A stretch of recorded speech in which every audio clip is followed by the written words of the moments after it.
here they come.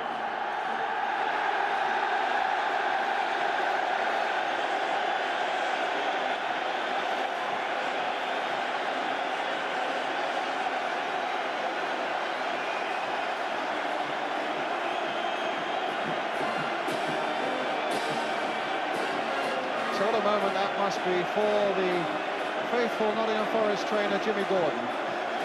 Getting his share of the glory, Brian Clough saying, well, you lead him out this year. John Barnwell nearest the camera, the man who had a terrible car crash just a year ago. And he's leading a side out of Wembley with his captain Emlyn Hughes, who's won every domestic honour possible with Liverpool, but he's never won a League Cup winners' medal.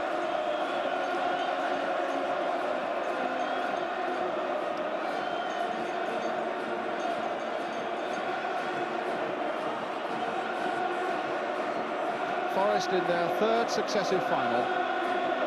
1978 having beaten Liverpool, last season having beaten Southampton. Wolves, who won the cup here, the League Cup in 1974.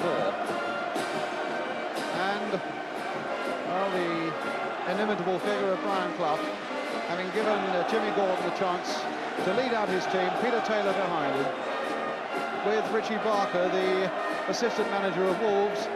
They are, in fact, very great friends, and it was Peter Clough and Brian Taylor who bought Richie Barker when they were in charge at Derby County.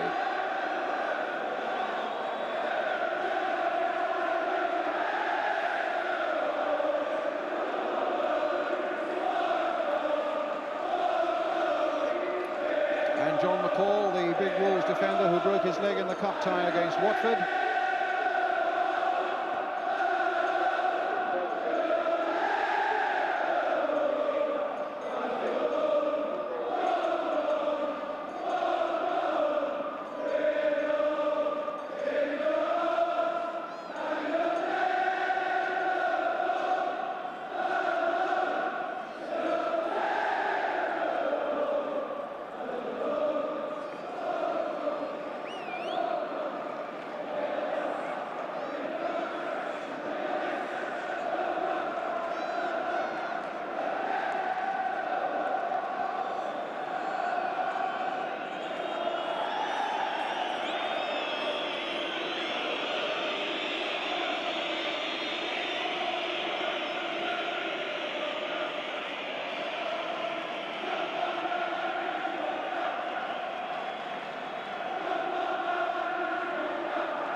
Hibbert, Mel Eves, the striker, Andy Gray.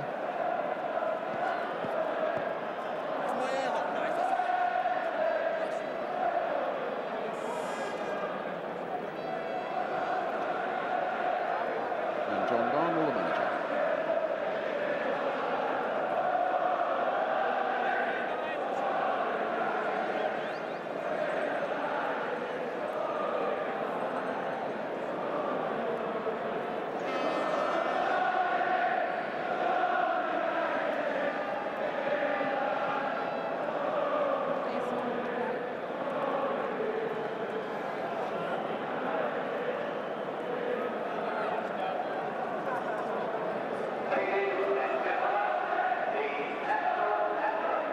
And now the national anthem.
anthems.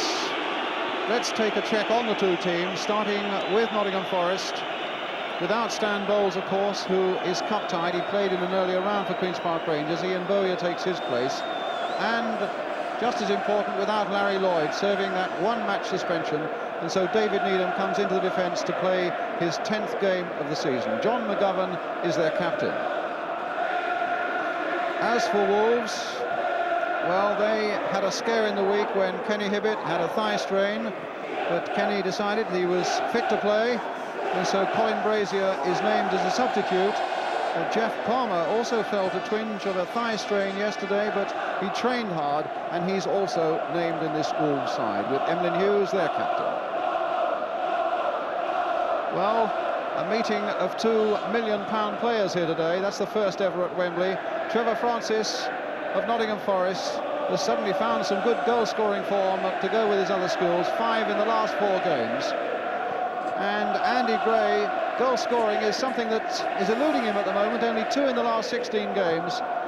But he's played an enormous part in getting Wolves to this final. Indeed, only plays today because West Ham beat Aston Villa in the Cup last week and got through his one-match suspension when Wolves played Villa last Monday.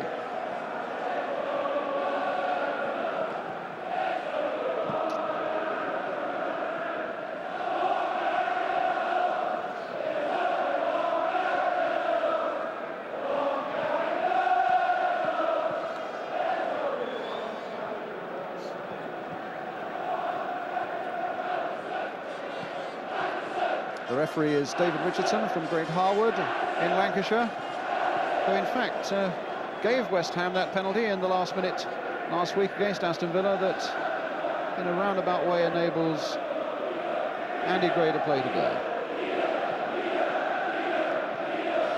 Well, the Forest fans are saluting David Needham.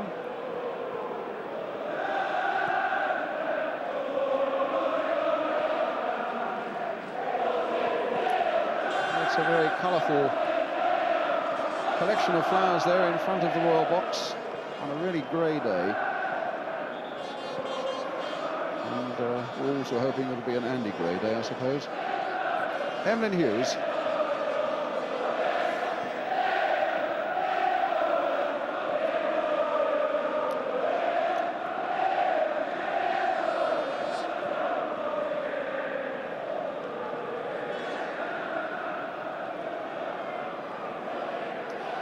They're sitting there very composed at the moment, Peter Taylor and Brian Clough. And a little further to the left are their arch foes today. There's Richie Barker and John Barnwell. They face 90 minutes of agony now.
So all the waiting of these crowds who've come down from the Midlands is almost over. The referee having a last look around to make sure that everything is right.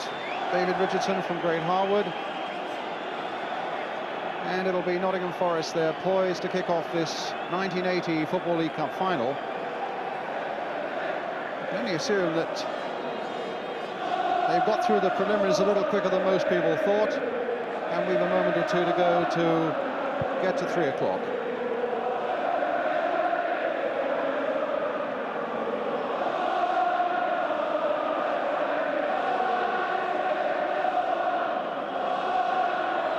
Well, we're on our way now. It's Nottingham Forest seeking to become the first club to win the Football League Cup for 3 successive seasons.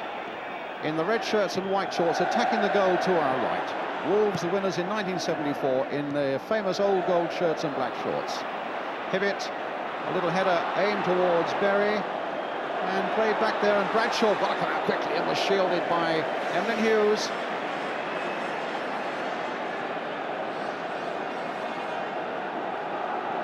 And so Paul Bradshaw with the kick. Needham beaten in the air by Andy Gray. Anderson in there, it will only go as far as Hibbett. Both sides had good form earlier in the week. Wolves winning at Villa, and Nottingham Forest beating Spurs 4-0. And Bowyer chasing after that one, but Daniel in there, finding Berry. Peter Daniel again. Hughes.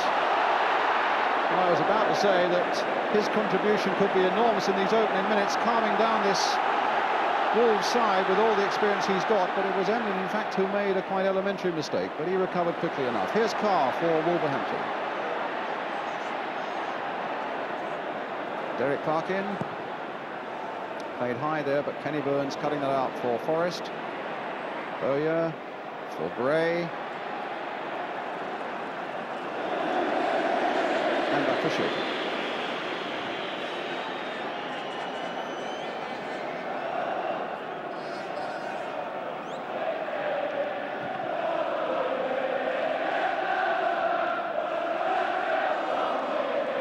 Berry back to Bradshaw.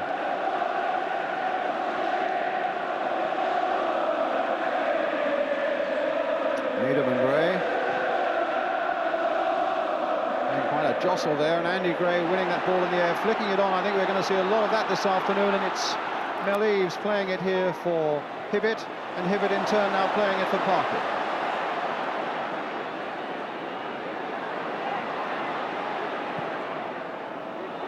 Towards Palmer, but it wasn't a particularly good ball, but Hibbett able to pick it up again.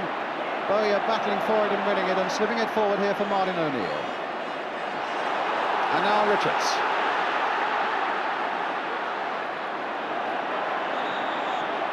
Free kick to Wolves, or rather to Nottingham Forest.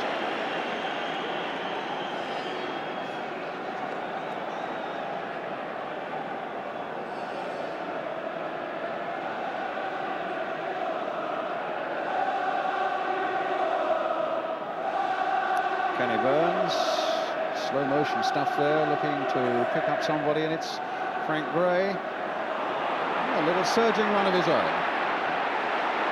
Taking on Wolves there and finding Gary Burtles.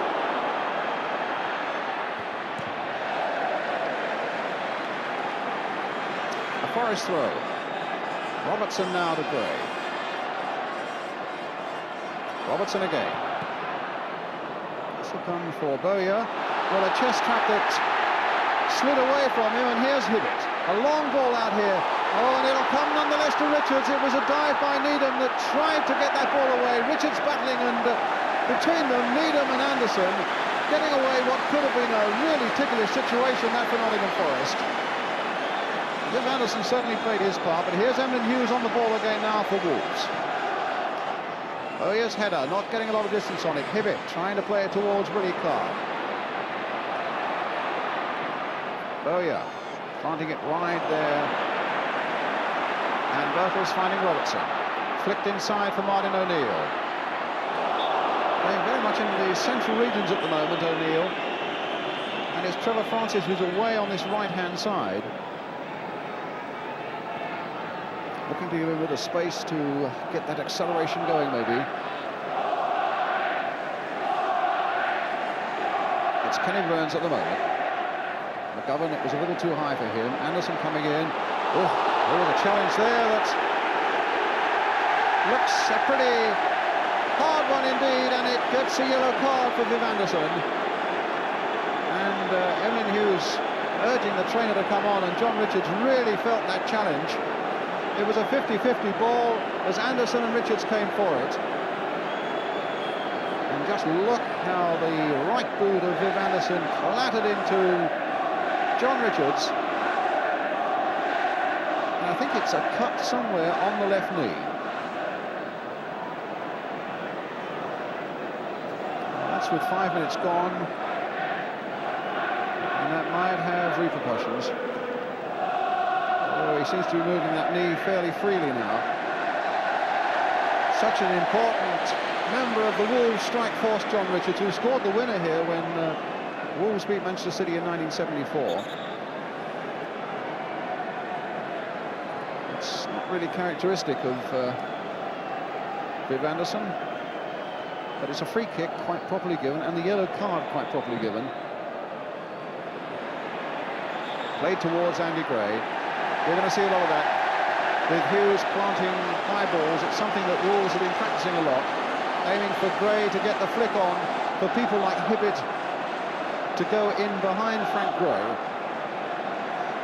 That's what they were aiming for then. In fact, they got a free kick, and there was a little bit of clumsiness there, and Andy Gray trying to get a shot in, but Viv Anderson with the header, and blocking that shot there by Andy Gray, giving away the corner. So a corner for Wolves. George Berry coming up. So he's right up there, well inside that penalty area as Parkin crosses, but behind for the goal kick.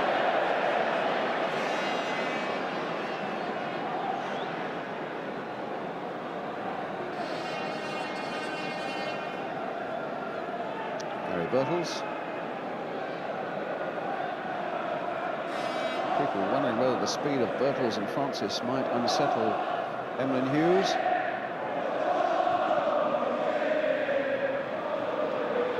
Hibbett. Palmer. Berry. Hughes.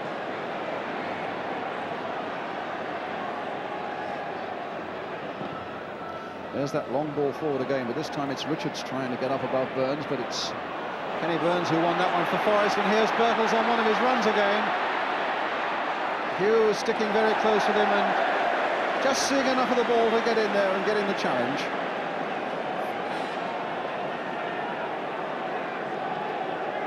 Francis with the throw for Anderson. Wolves fans booing Anderson for that challenge on John Richards. Needham spreading it wide to John Robertson on the far side. Daniel is the number 4, shadowing him there. Just that little check inside, gives him the yard, finds Bowyer. That'll come out from McGovern. Francis again.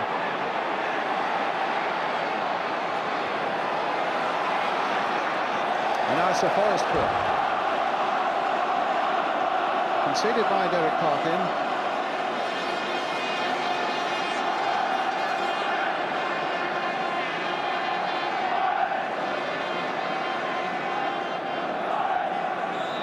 Birtles and Needham are up there, you'll notice, inside the Wolves 6-yard area as Trevor Francis takes this corner for Nottingham Forest. There is header. Not a lot of distance on it though. Martin O'Neill trying to make something of it, but fails. And Frank Gray in the end not only makes a clearance, but makes it a very good pass to find Trevor Francis.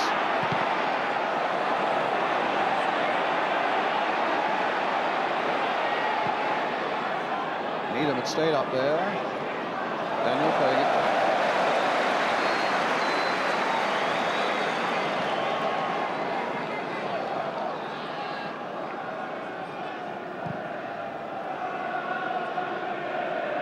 Burns. Berry away. High towards Richards. Needham winning that quite comfortably in the air. Hibbett trying to get something. And Hughes had gone for it as well, and they confused each other. Birtles again making one of his strong, aggressive runs. And what a ball played in there for Robertson. Not offside, it must have been precious close. Frank Gray up in support. Robertson again, playing it to him as often as they can. Daniel again, watching him closely. Can Robertson get to that byline? He pulls it back this time for O'Neill. Francis trying to get in there. Half gets a shot in. Emlyn Hughes right in there, and almost, well, could so easily have been an own goal there by the Wolves captain. Hughes really under enormous pressure there as Francis gets his shot in. And there's Hughes, what a dilemma with 3 Forest players around him. What a corner it was. And here comes that corner. Floated in there. Bradshaw punching it away. And Hibbett finally getting away, but it'll be McGovern picking it up, calling Frank Gray towards him. Here's Gray. And a promising start this now by Nottingham Forest. 10 minutes gone. Robertson again trying to get down that byline. Forest get a throw.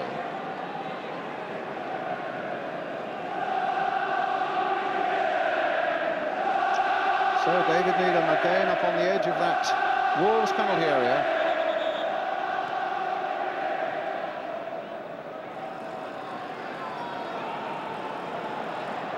Gray. O'Neill. Challenged strongly but fairly on the edge of that box by Berry. Just one man up for Wolves. Kenny Burns getting it back to Shilton. Gray. Hughes glancing it back.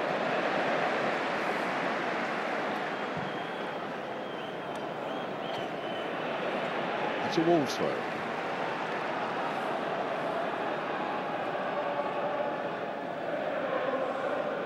No reaction at all.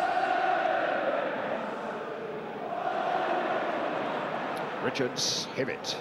Played towards Andy Gray. Needham got up well though.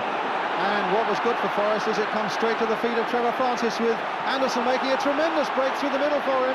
Good play here by Forest. O'Neill tries to get it on again for Francis. Now they've got it out for Robertson, but that was a great break by Francis, but an even better one by Viv Anderson.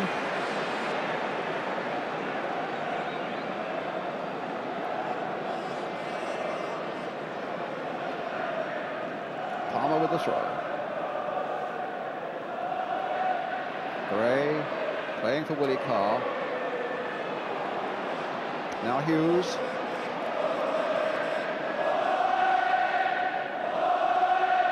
Parkin. Too high for Gray.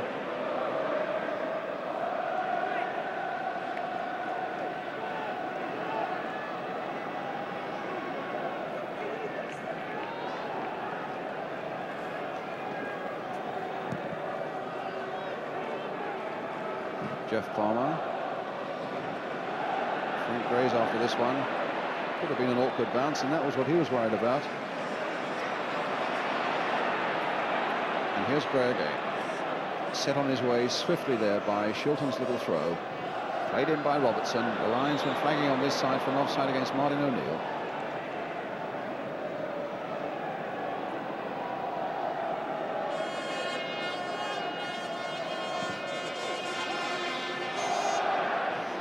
Gray being challenged by Needham, unfairly so, free kick.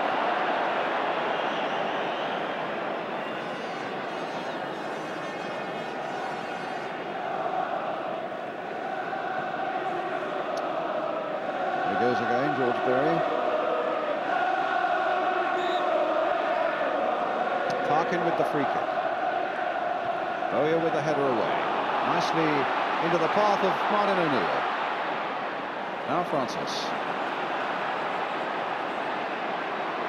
A little bit of acceleration. Parkin supported by Emlyn Hughes, but he still finds Bertels with it. Now McGovern, will he try a shot?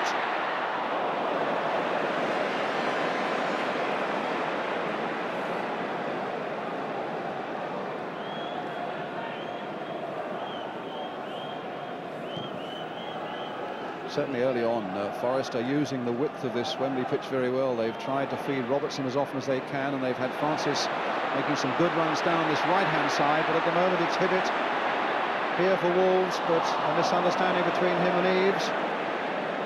Mel Eves, who scored such an important goal in the semi-final against Swindon that got Wolves here.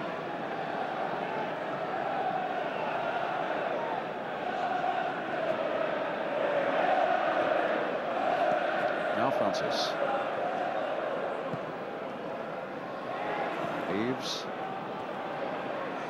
Parkin to Berry.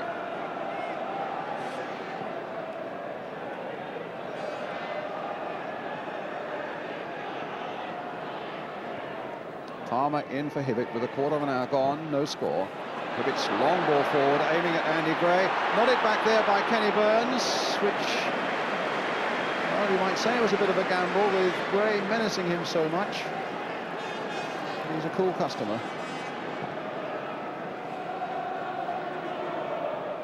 And back to the other end.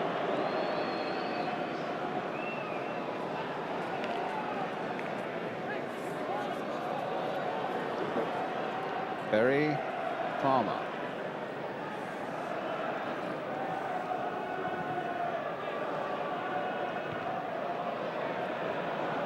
Robertson.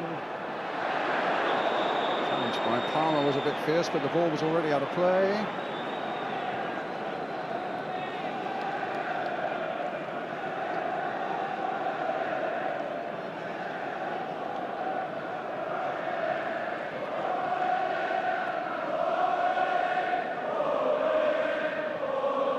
Richards with the backward header. Burns getting it away. Here's Hibbett though for Carr. Spread wide again, this time for Eves. Parkin. And John Richards is on the far side there. Shilton, not under so much pressure, but Shilton really didn't do as well as you would expect him to do there. And the ball was loose for a fraction of a second there, but here's a little nod on for Birtle by Birtles for O'Neill.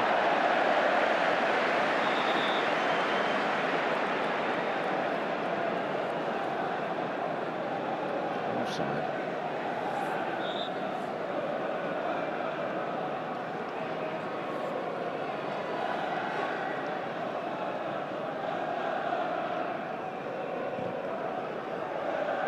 Very high towards Andy Gray. Frank Gray.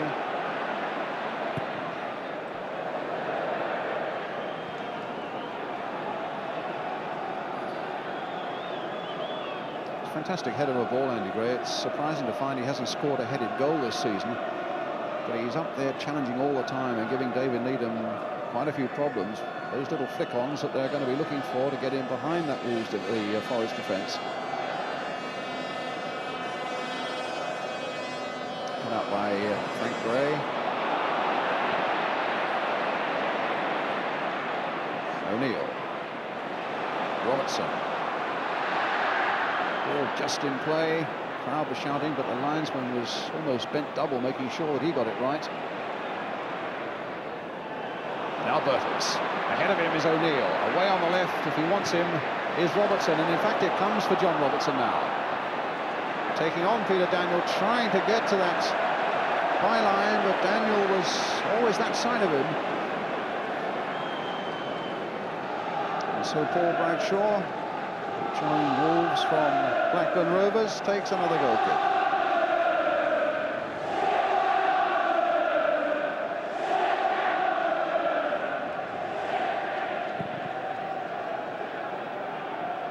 Again, Andy Gray flicking that ball on, but Kenny Burns was in there quickly behind that situation. There's a thump in the back for Trevor Francis as Parkin went for that one. The Forest throw.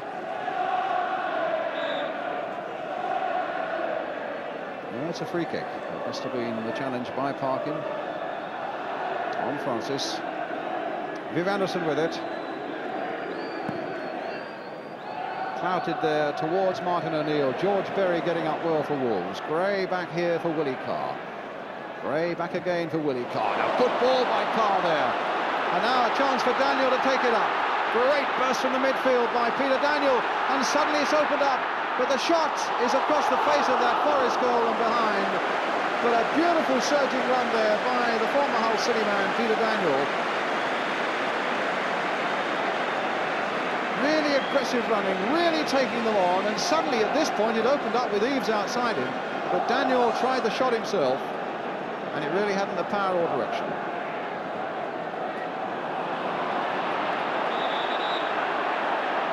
Another free kick for Wolves.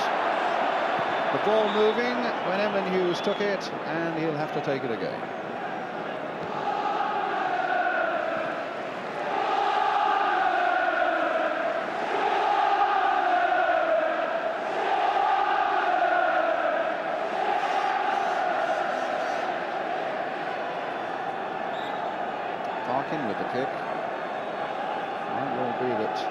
Gray there is the target man. In fact, it's going to be Richards. Needham's right in there. And in the end, well, there were two Forest defenders, both Needham and Burns going for that. And they miscued there, as indeed did Frankie Gray. And Andy Gray sees the funny side of it as Wolves get the corner. But Frankie Gray maybe not quite so happy. Oh, and it was little Willie Carr who got that header in after George Berry's back flick at the near post. There's Berry's flick, and there's Willie Carr's little header. Now we have Martin O'Neill to Viv Anderson. Here's Trevor Francis. Leading quickly there towards Birtles, but quicker still was Berry. Richards trying to play it wide there for Andy Gray. Wolves felt there was a foul there, but the referee didn't want to know. Bowyer, Birtles, Robertson, Gray, sweeping it here for Viv Anderson. O'Neill now playing more on this right-hand side. A little flick in there for Francis. Across the goal there, and it needed just a touch in by Birtles, and it was, of all people, Emlyn Hughes who was caught out by that burst of activity. And how brilliant it was by Trevor Francis. The little flick there by O'Neill, and suddenly Francis has outwitted Emlyn Hughes, and Birtles couldn't find the touch. Oh yeah. Shrugged off it unfairly by Berry, free kick to Nottingham Forest.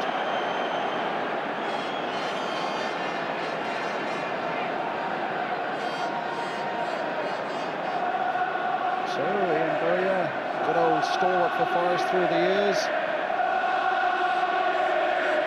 But Robertson with this free kick. Kenny Burns with a downward header towards Bowyer.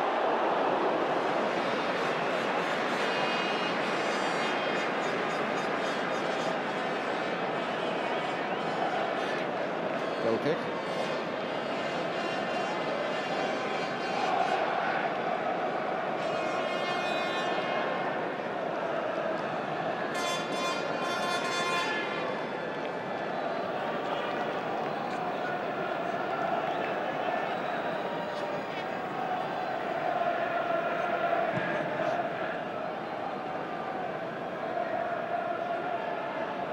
Bowyer, Robertson,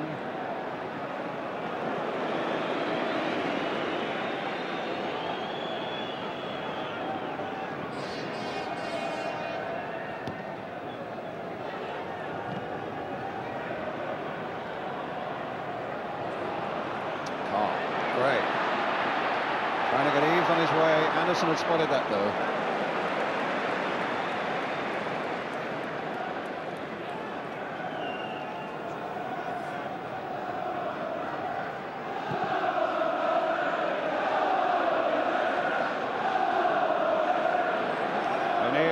Francis. Nice close skills there, but in the end taking on a little too much. Robertson, Birtles. That fell nicely for him, until Berry again was able to see enough of the ball to get it away. George Berry, a Welsh international, though he was born in West Germany.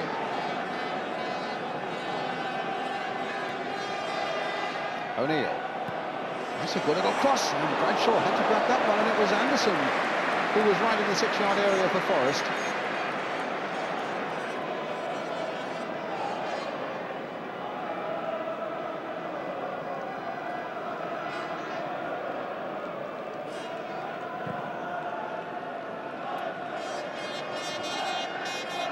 McGovern finding Francis, but there was an assault on McGovern that was outside the laws. It's a free kick for Forest. David Needham with it.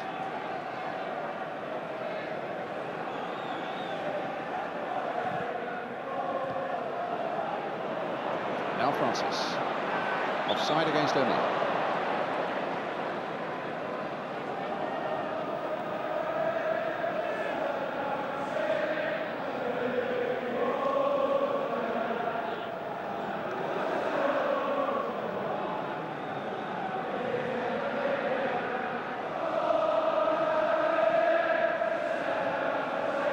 Burns went into that header with his feet rather high, in fact. Came back very luckily for Anderson, and now through for Shilton.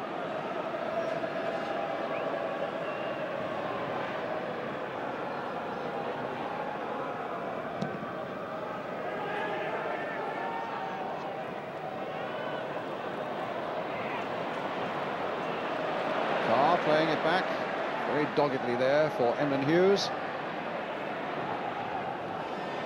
And now Daniel. Good challenge and a quick one there by Frank Gray. A miscue by Jeff Palmer. And Bertels thumped to the ground by George Berry. And a free kick to Forest. Robertson finding Kenny Burns. Gray. Frankie Gray. Oh, Battles getting in behind them a little bit. Across there, but O'Neill couldn't find the angle. And in fact, it's off the Wolves defender for the corner. Already taken by Robertson. Now Gray. Good cross there. Kenny Burns trying to get up so high to beat them all. And Richards running across McGovern. There was no intentional foul there, but it certainly halted John Richards, and Wolves get a free kick.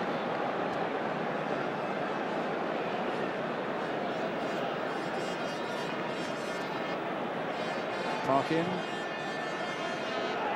Needham, Anderson. It's a Wolves throw.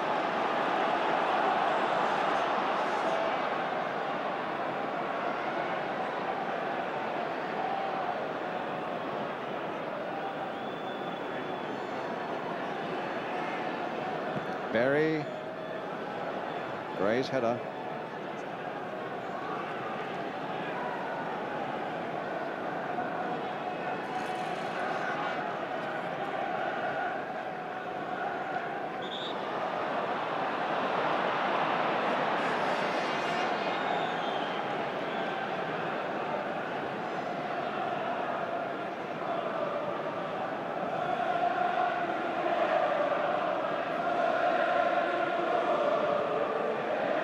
Farmer, Andy Gray rather, and Francis. Well, he was half stopped there by Hibbert, and he wasn't very happy with it. Willie Carr playing it in there. Needham's header. And a throw.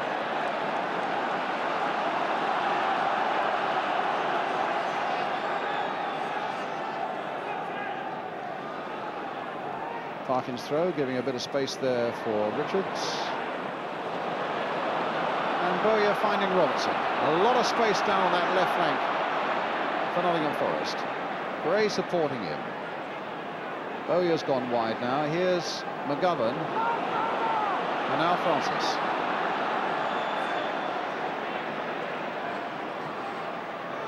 Trying to get a 1-2 going, but Francis's initial pass was inaccurate.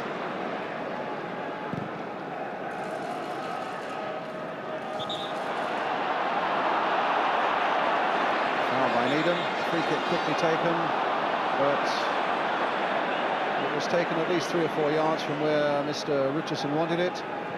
Now, if you're honest, any advantage that should have been going Wolves' way is completely lost. But the letter of the law dominating. Hibbert with a shot that's high over the crossbar.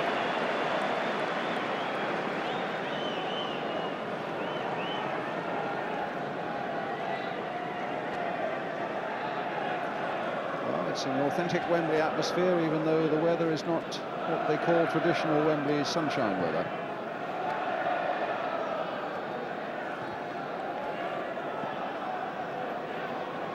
Eaves stopped very acrobatically there by Bertels, and that pass too much telegraphed by Bowyer, cut out by Palmer, and it's Daniel with a long ball towards Richards, but it's Needham just knocking it off the top of his head.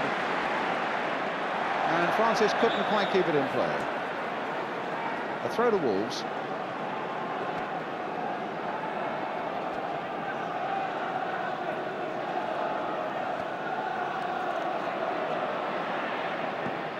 Hibbett.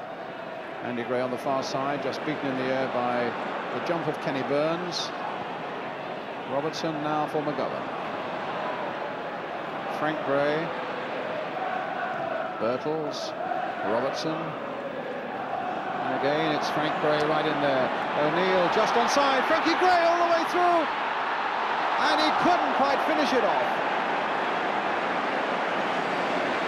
Well, an unexpected and an explosive run there by the Forest number 3, Frankie Gray. Going all the way.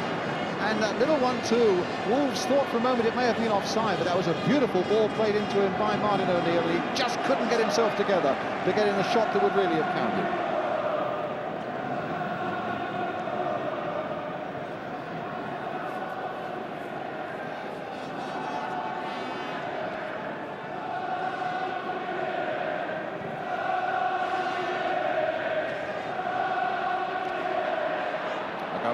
Picking up that loose one, challenged and beaten by Willie Carr. And here's Parkin now for Wolverhampton Wanderers. A good floated cross there towards Andy Gray. Mel Eaves is in there looking for something that might come his way, but the whistle had gone. And a yellow card for Kenny Burns. For something he said, presumably.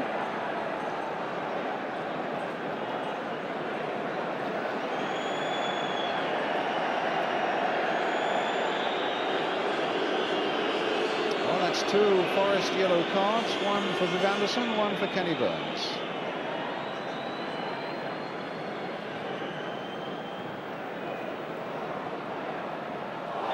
Francis brought down by Emlyn Hughes.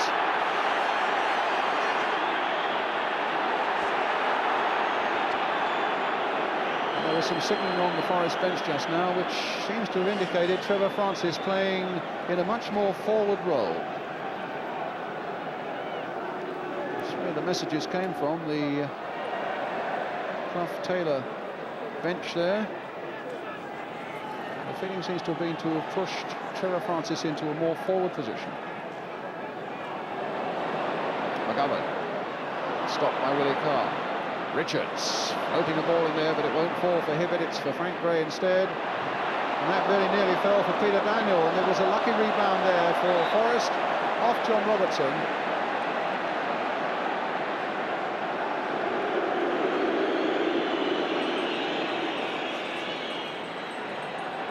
Gray just flicking it on once more for Richards, and a free kick for Forest, and I can't for the life of me see what that could have been given for.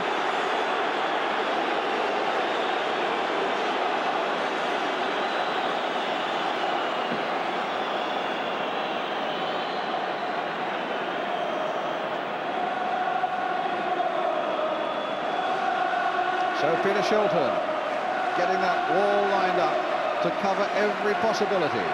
Willie Carr and Kenny Hibbett behind the ball for Wolves. Willie Carr with a little floated cross and Viv Anderson getting it away.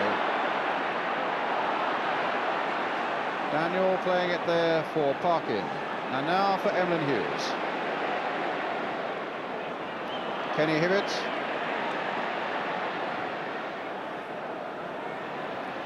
And Needham's header that was required for Nottingham Forest. Bowyer. Ooh, straight to Berry. Palmer. Daniel. A lot of space here for Parkin.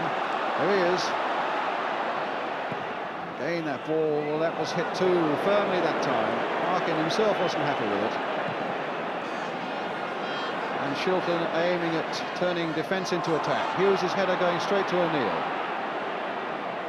Now Bowyer. Here's Anderson.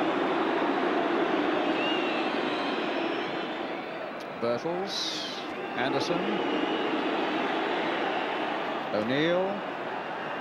McGovern.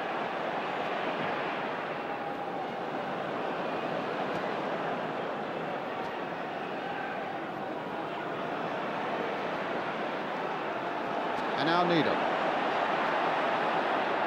Anderson.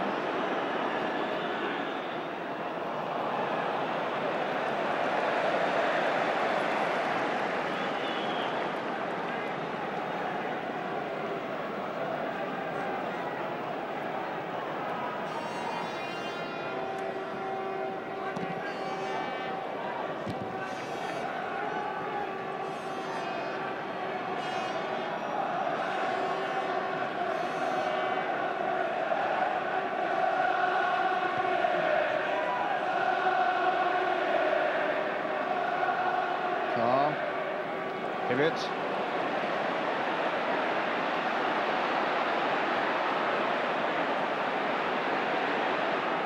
Willie Carr again.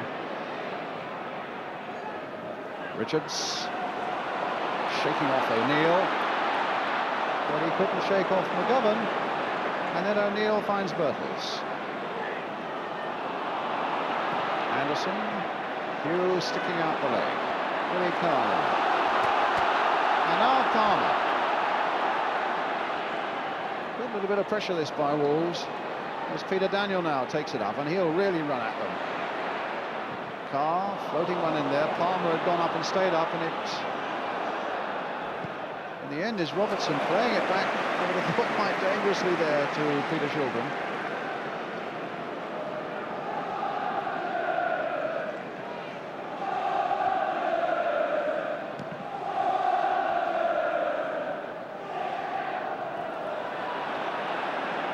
Birtles, Berry, Carr playing it back for Parkin.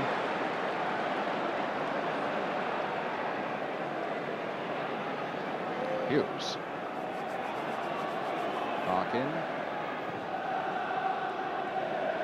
Now McGovern. O'Neill. McGovern. Oh, just snaking that ball out nicely as Francis tries to send Anderson on, but Anderson had strayed a yard offside. So back he has to come.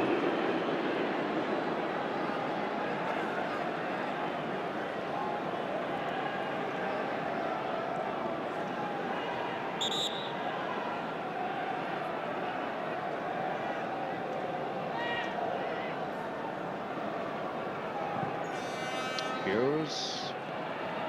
Burns winning it in the air. O'Neill.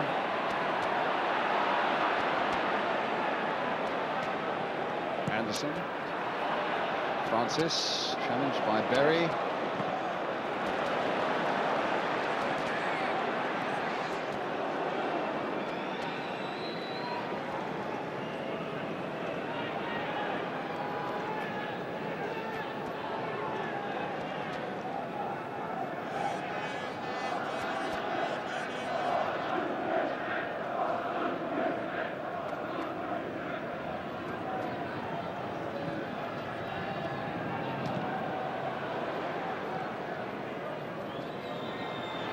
Frank Gray with the throw for Forest as we come to about 6.5 minutes to half-time.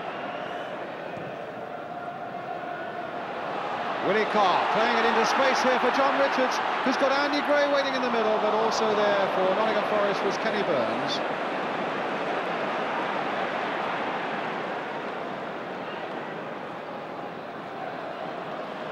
Palmer to Berry. And for Parkin. Made here for Eves. Anderson holding off him, but he's supported there by David Needham.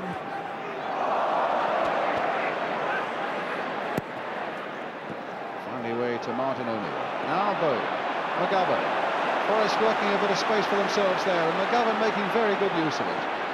Played into there by McGovern for Birtles. Francis through the middle, taking that ball nicely in his stride, but forced away by Palmer. But nonetheless, there's McGovern with the shot!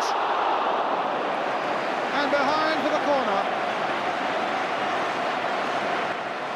Bradshaw looking pleased with that little bit of activity. And in fact, it came off Berry from McGovern's shot.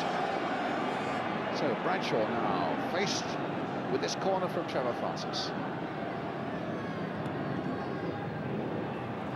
Fisting it just with one fist away. It'll come from McGovern again, and that might go anywhere. Birtles, and again the Wolves' defence was equal to it. And this time there's a foul by Peter Daniel on John Robertson, and it could so easily have been the opening goal. That ball was bobbing around there, it might have gone anywhere. And there's Birtles' shot off the keeper as he was falling. Now Robertson with this free kick. Played there for Frank Gray, lifted high over that crossbar. Goal kick to Wolves.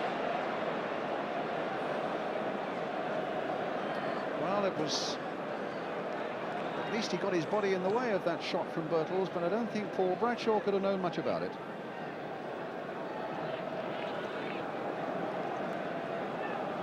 And Birtles, who scored 2 here last year, must have thought for a moment that he was carrying where he left off against Southampton.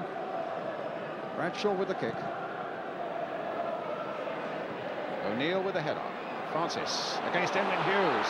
Oh, pulled back, and that's got to be a yellow card for Emlyn Hughes. Free kick. And I tell you what, well, Emlyn's not happy with something that Trevor Francis was doing there, but he deliberately pulled Trevor Francis back. I mean, as we wait for the free kick to be taken, now that could go unpunished. Well, that's beyond me. So Emlyn Hughes may be a little lucky, irrespective of what Trevor Francis may or may not have done leading up to that situation. It's a free kick for Nottingham Forest. O'Neill blasting it through that ball, but right into the arms of Paul Bradshaw.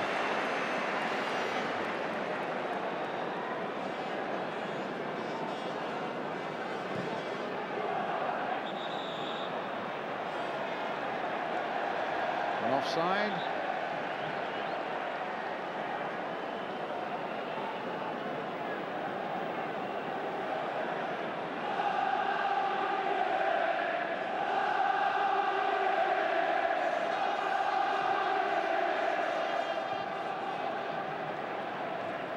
Burns with a header.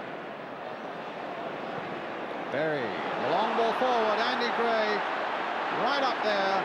Richards up there supporting. Daniel's made a terrific break down the right for him. There's Daniel with the cross, and off Frankie Gray for the corner to Wolves.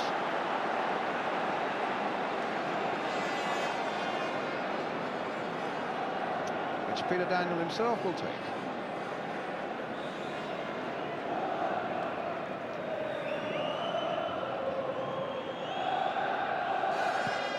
Daniel went with the corner. Needham with the header away. Francis first to react. Floated here for Anderson. Good piece of play there by Trevor Francis. O'Neill's up ahead of him. Birtles waiting. Here's Birtles. O'Neill. And now Bowyer from McGovern. Robertson waiting on the far side. Every time he gets it, Daniel comes so close to him and closes him right down, and that time it's Palmer stopping Birtles, but it's Forrest who get the throw.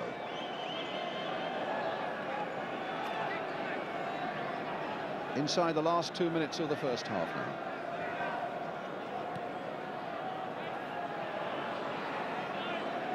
Robertson. Little right foot cross there towards Martin O'Neill. Couldn't quite get down on the header the way he wanted to. See that little gesture of annoyance there. But Robertson beginning to get 1 or 2 good crosses in.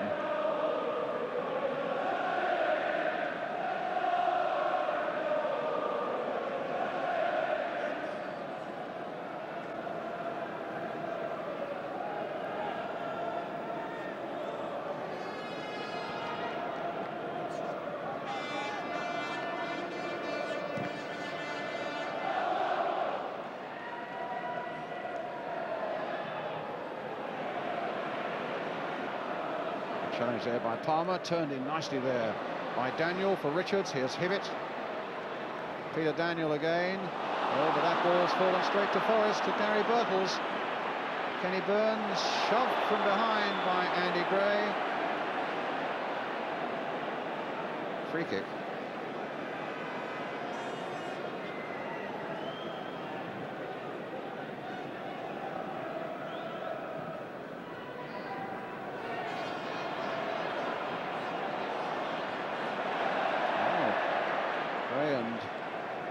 Having a game on their own for a little while, but now it's Needham. O'Neill. Carr. Hughes. McGovern. O'Neill, a nice little touch there. McGovern, or rather Anderson, knew what was coming and finds Trevor Francis. straight at no leaves in the end, but he was trying to work something a bit special there, was Francis, and it's Willie Carr, though, for Wolves instead. Richards, Gray. Cloven stopping him. Now Bowyer. Made a minute of time added on. As Frank Gray takes it up. There's the half-time whistle. A goalless first half. And a League Cup final splendidly poised. Brian Clough goes off to the dressing room. He said recently that he finds it hard to motivate his team, but certainly Forest have given so much in terms of enthusiasm. Richie Barker going off there as well for Wolverhampton Wanderers. Have you made the boat fast? You ought to paint the mast. You can stay without any reply. But what about the bran flakes? Real Kellogg's bran flakes is what they all reply. They're tasty, tasty, very, very tasty. They're very tasty. Have you scrubbed the foredeck? Did you get a weather check? A barracuda's biting you bound. But what about the bran flakes? Real Kellogg's bran flakes is what they all reply. They're tasty, tasty, very, very tasty. They're very tasty. Kellogg's bran flakes. They're very tasty. This is Big Track, the computer-activated truck from MB Electronics. Program in up to 16 commands, and Big Track will advance, turn, and fire 3 blasts. Big Track follows its instructions and can maneuver around every obstacle to complete its mission. Program it, and Big Track obeys.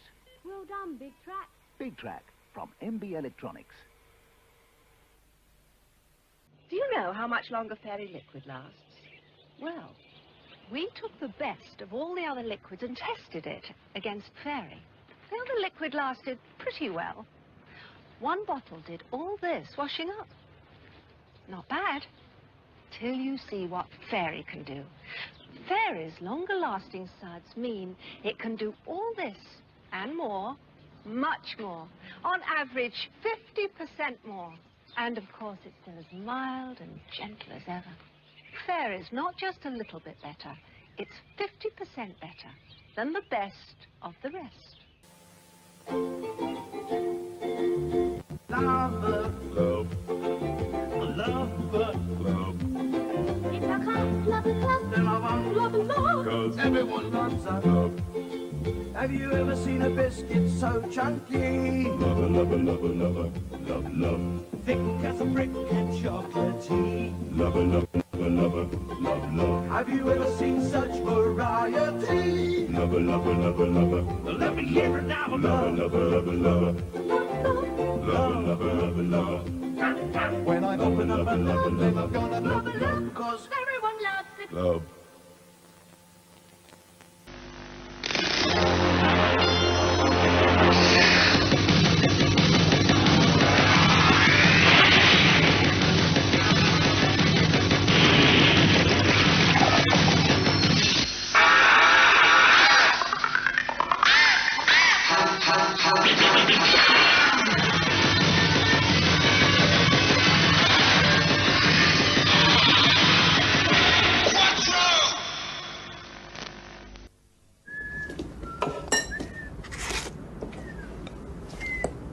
Protein.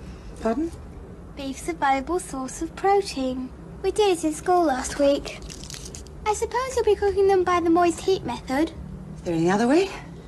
Oh yes, and a sprinkling of fresh parsley would enhance the presentation. Give us a chance. I haven't finished yet. Just a suggestion. Today's special is a dish of valuable protein cooked by the moist heat method, enhanced with an aromatic garnish. Come again? Meatballs to you, dear.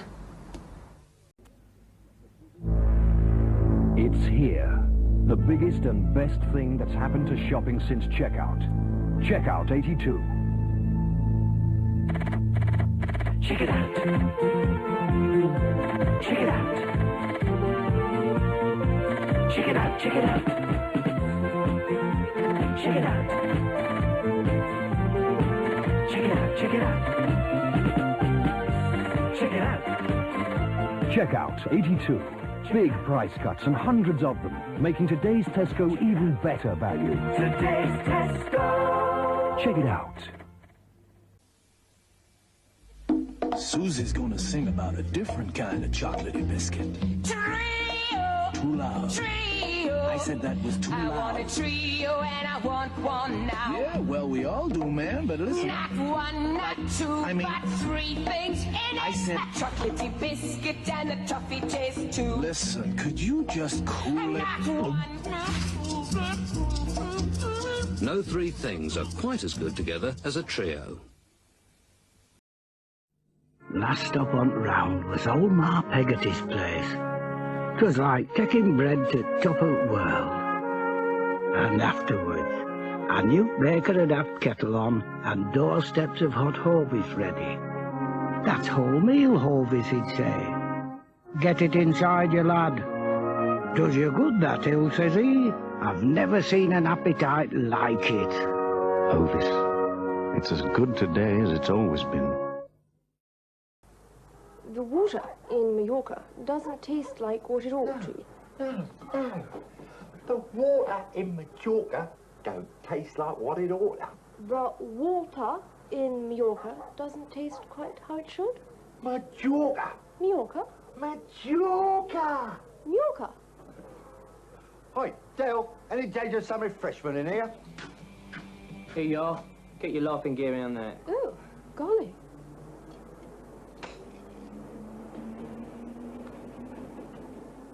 The water in Mallorca... What's that?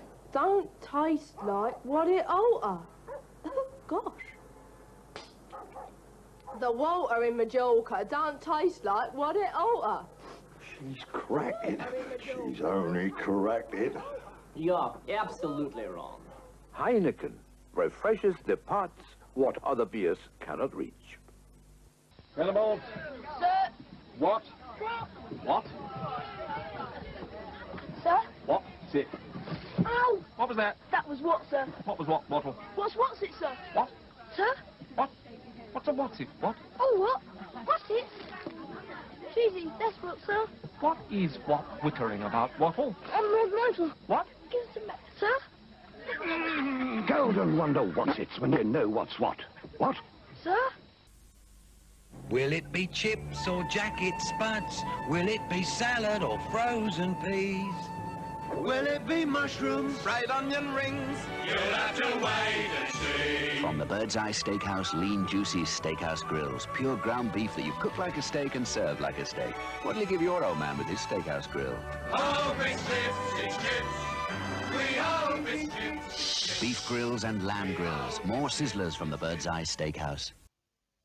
This demonstration will show how Tetley's 2,000 perforations let flavour flood out. Imagine Sydney's the flavour and the hoops a perforation. Of course, our craftsmanship means that you won't have to jump through hoops to get a flavourful cup of tea. Simply dive into a box of Tetley, just like Sydney. Tetley make tea bags, make tea. Wake up in the morning wanting some breakfast. What am I gonna spread on my toast? Oh, Vitalite. Made with pure sunflower oil and with the taste that'll make you shine. Oh, Vitalite.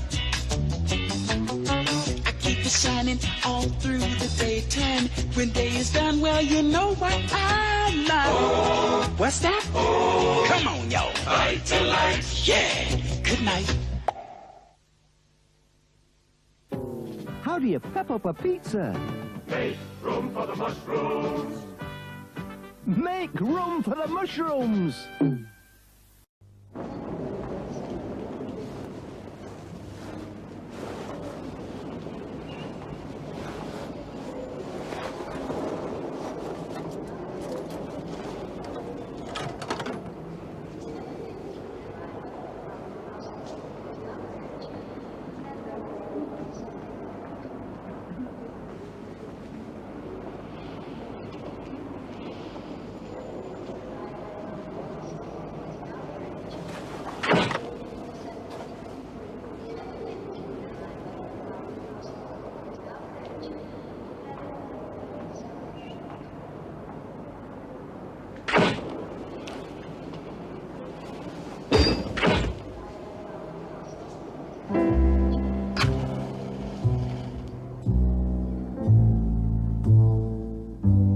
Happiness is a cigar called Hamlet, the mild cigar. These potatoes are for the crisp makers. Ugh, here they won't come up. We're too good to be any old crisp. We wanna be Miss Crisp. We wanna be Miss Crisp. We're not budging until we make you see that if we were Miss Crisp, if we were Miss Crisp, what tasty, light and golden crisp we'd be. I'd better phone Smith's. We wanna be Smith's Crisps. So good, every potato wants to be one. To take on titchy breakfasts, you've got to keep neat. Right, lads? Okay, that's why we've built this, the Weetabix assault course. Now you show me a titchy breakfast that could do this.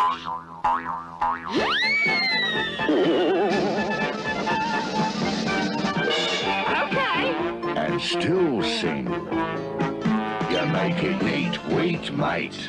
If you know what's good for you. The Weetabix. Okay. Oh, we are the lads from country life, and you'll never put a better bit of butter on your knife. All right, Ryan, the door key, please. I haven't got it. You had it. Didn't. Gave it to you. You never give me anything. I'll give you something in a minute, I will. Look, if we can't eat in, we'll eat out. There's everything we need. Bread, jam, cheese. And lots of lovely country life butter. Oh, smashing. Now, what are we going to do about this door? Oh!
Welcome back to Wembley. Let's first of all get a view from the Wolves manager, John Barnwell, with how Martin do you feel Tyler. the game's going from the Wolves' point of view? Well, tactically, I'm quite pleased. we could have exerted probably a bit more pressure on them, but so far, quite pleased, yes. What have you been saying, you and Richie Barker, in the dressing room? Well, our shape and form of the side is quite good. We've got to get just a little bit tighter with Bertels. He's just turning us a little bit and running at us. We're allowing him just a little bit too much room. But apart from that, quite pleased. That's the main threat you feel from Forest? Oh, yes, indeed. And of course, France is turning and running at us. But Bertels is the one that causes the problems. Your tactical plan has kept John Robertson very quiet. Yes, we're quite pleased with that. But Peter Downs is doing a good job for us. And certainly Kenny Hibbert's getting a fair bit of the ball. But I think we can get the ball forward a lot quicker. Are you a little worried that you haven't really made any great chances in the first half? Not really. We had one exceptional chance, which was Willie Carr's. And I thought John Richards might have driven on into the box. But quite pleased. I settled for no score at half-time. You did tell me during this League Cup run, John, you were worried that the players might freeze on big occasions. Well, Are you pleased with that? They haven't frozen today. I think they played today. John, thanks very much. We'll let you get on. Thank you. So the views there of John Barnwell, the Wolves manager, as we now await the start of this second half.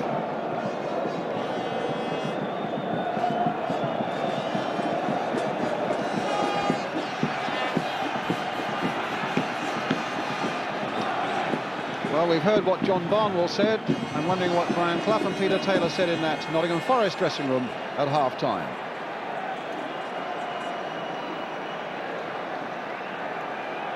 Certainly it appeared that Trevor Francis was pushed very much more forward into that Wolves penalty area during the latter stages of that first half, and I would think that's probably a tactic that they will continue with in the second half. It's going to be Wolves then who are preparing to kick off the start of this second half.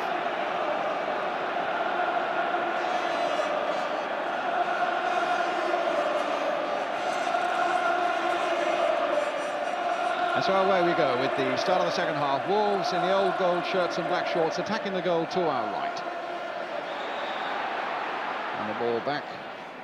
There's a free kick to Wolverhampton Wanderers, who beat Burnley and Crystal Palace, Queen's Park Rangers, Grimsby and Swindon to get here. Forest, who got past Blackburn, Middlesbrough, Bristol City, West Ham and Liverpool. Forest, in fact, with a more difficult run through to Wembley. Playing their 50th game today, Forest. And a header across the goal there, which could so easily have caught Nottingham Forest out. Mel Eaves, who came late on that far side, I think when Forest were looking more at George Berry than anybody else, but there's Eaves coming in, stooping low there. If one Wolves man could just have got a touch.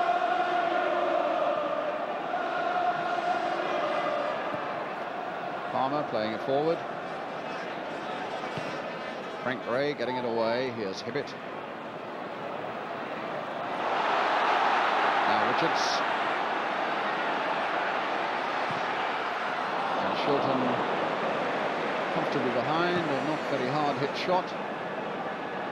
Francis. I think the buzz around Wembley, certainly amongst the Forest fans, must have been that this fellow with his pace and skill could certainly be the match winner. And what if McGovern plays too many tricks like that? I think lost touch of that situation, the Forest captain.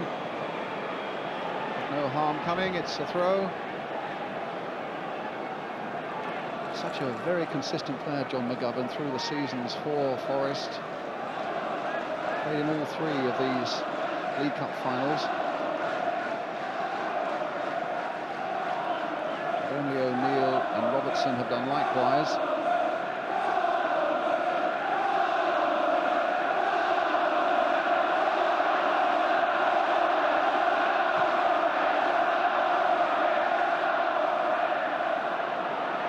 Bertels played inside very quickly, but Hughes was back in time to play it back for Bradshaw.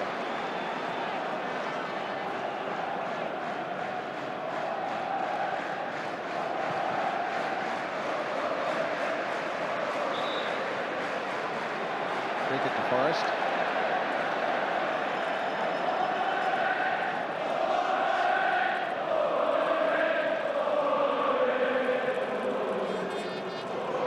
It's Needham. Now Gray versus Gray. And it's Frankie Gray who won it, getting past Andy and finding John Robertson. Bertels Berry's challenge was quick and fair. And here's Daniel, who's had a really good first Wembley appearance so far. Really challenging runs coming forward. Willie Carr apparently doing all that prompting in midfield for Wolves. And here's Parkin to Berry.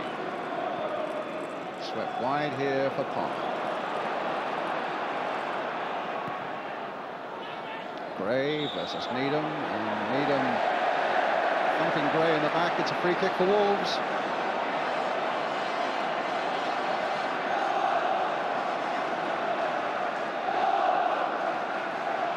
It's Willie Carr floating in there again towards Andy Gray. Again, Needham was sticking right close to him. Martin O'Neill with Anderson outside him. Anderson, but Eves playing it back.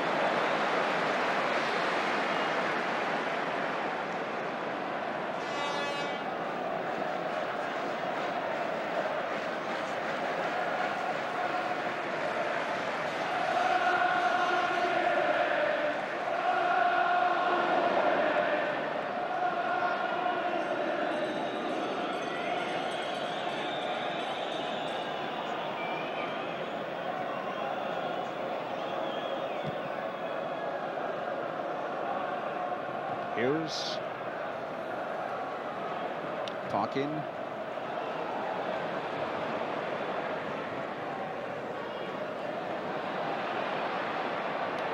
O'Neill, and can Bertels get the speed to fit it past Bradshaw in, and he did. Here's Bowyer, but he couldn't keep close enough control, and the ball fell close enough to Palmer for Wolves to get themselves out of a very dodgy spot indeed.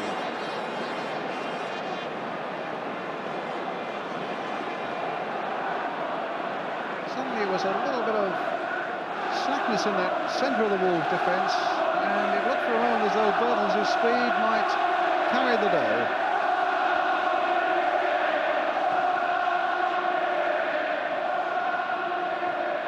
Gray winning that in the air from Kenny Burns, but Needham winning it in the air from Richards. But here's Willie Carr. Chance to float another one in. High towards Peter Daniel, who'd gone right in there. It'll come for Hibbett to blast one, but blasted wide into that little posse of photographers there, well wide of the Forest goal. Kenny Hibbett, who scored the first goal for Wolves when they won here in '74.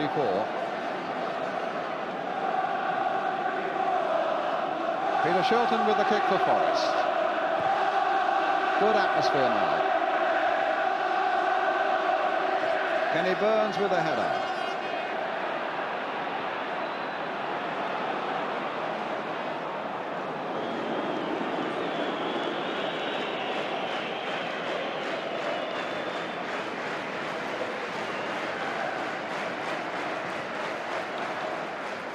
Richards just flicking it on, but Andy Gray, well, he's pointing hopefully and looking accusingly at the linesman, but in fact Andy Gray was maybe 2 yards offside.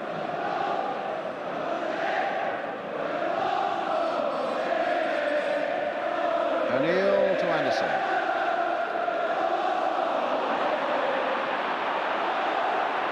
Carr. Oh, a nice ball played here for Daniel.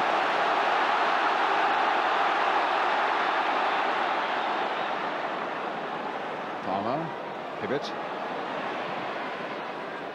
And again Kenny Burns getting in before Andy Gray, but Andy Gray playing wide there, quickly spotted that, and so did Peter Daniel spot the possibilities here. The little cross coming in, but off McGovern behind for the corner. And if Daniel could have just got that cross in a little quicker, who knows? As it is, they've got a corner. George Berry's come up for it as well. Wolves fans sensing that something might be about to happen. Chip towards the near post. Berry looking for a backward header, but it was headed out by Forrest. Now it's with Hibbett, just clipping it in there. But here's Frank Gray playing it here for Bertels to stretch his legs. Plays it wide here for Francis. There's so much pace up front for Forrest, if only they could use it. And here's Francis now. They're running straight into Palmer and straight into trouble. And here's Daniel now for Wolves. And Andy Gray played onside by David Needham, a 1-against-1 if Gray can do something with it. Allowed to go on there by the referee. Now, can Andy Gray do something here? Played it across. Bowyer, reliable as ever, gets back. And plays it to that other reliable character, always available, John McGovern. A good piece of play, though, by Ian Bowyer. And now here's Forrest setting up the pace with Martin O'Neill. Francis is offside, and that was a lovely piece of play by O'Neill because he realised it and went on his own. In the end, to be brought down, and Wolves have conceded a free kick, or is it? No, they've got one. But that was a tremendous piece of vision there, really, by Martin O'Neill. He sensed that Francis was offside there and thought, well, I've got to go on my own and see what happens. And in the end, he's maybe in on the back of Emlyn Hughes, and that's why the free kick was given.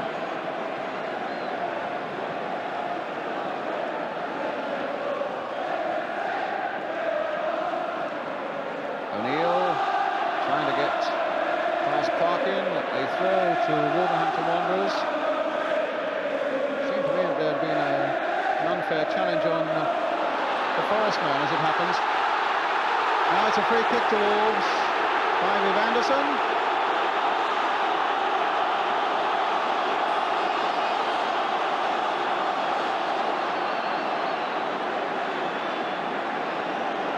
Viv Anderson has been booked for a challenge after 5 minutes to the man in the picture there with him, John Richards.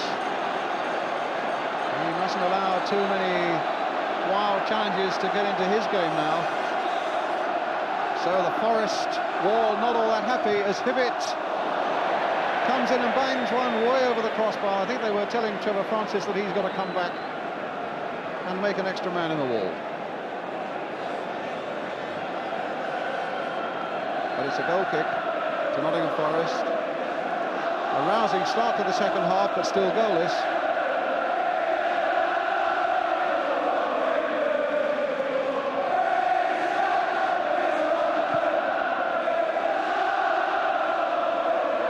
Good jump there by two Wolves players, but sadly for them it went the wrong way.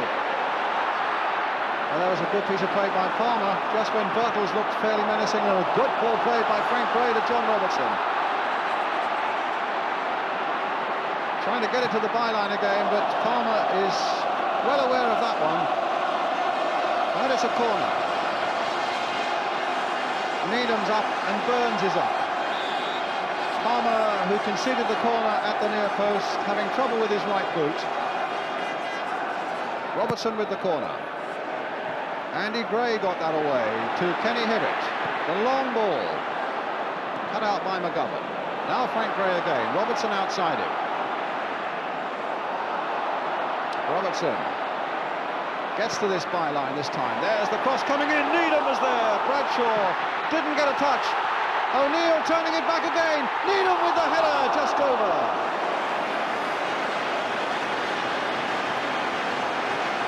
Well, that's the nearest anybody's been to scoring today.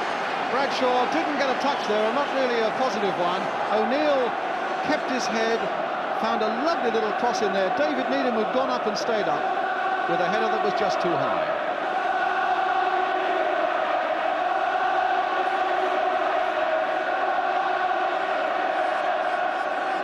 Parkin for Wolves. Anderson.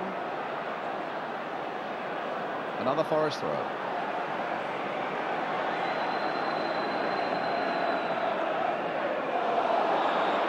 Francis brought down by Parkin, the free kick.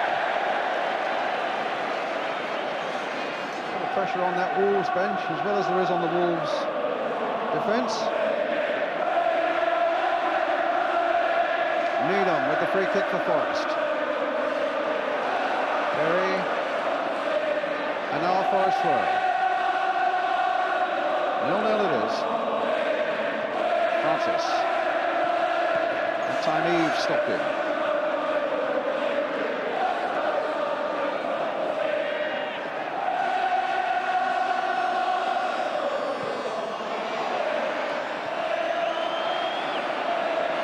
Carr trying to bring a bit of order to that central area for Wolves, but it's Frank Gray here for Nottingham Forest.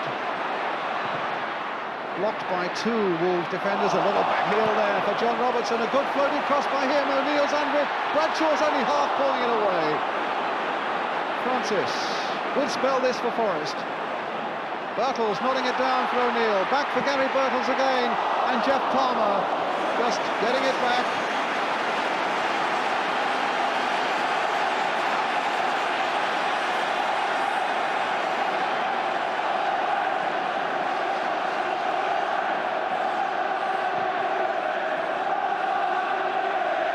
Anderson and a free kick. An unfair jump by Viv Anderson.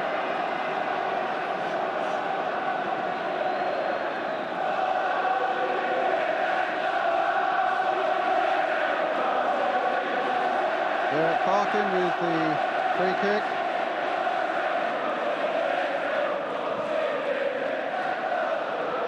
And two of them go for it. And Peter Shilton couldn't stop it going beyond the byline for the corner. Both Needham and Burns going for that high ball, which is not like them at all. Mind you, it's usually Lloyd and Burns at the centre of the defence. Slight readjustments that need to be made. Here's the corner. Hibbett. There he is right in there, trying to get a backward header. O'Neill miskicked, but McGovern didn't. Burns is back there with a saving header. Eaves is in there. Berry's up there, but the flag is up for an offside against George Berry, who was just offside for a fraction. Long enough. And a bit of respite now for Forest.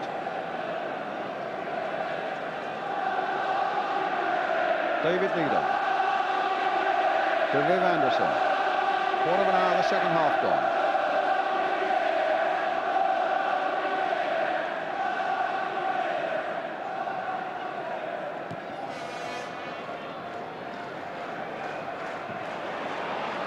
Francis.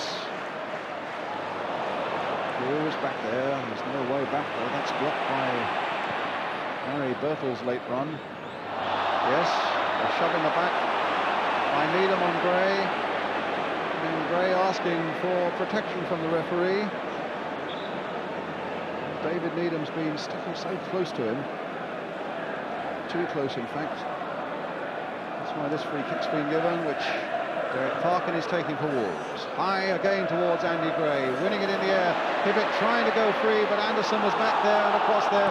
Hibbett claiming handball. The referee didn't want to know.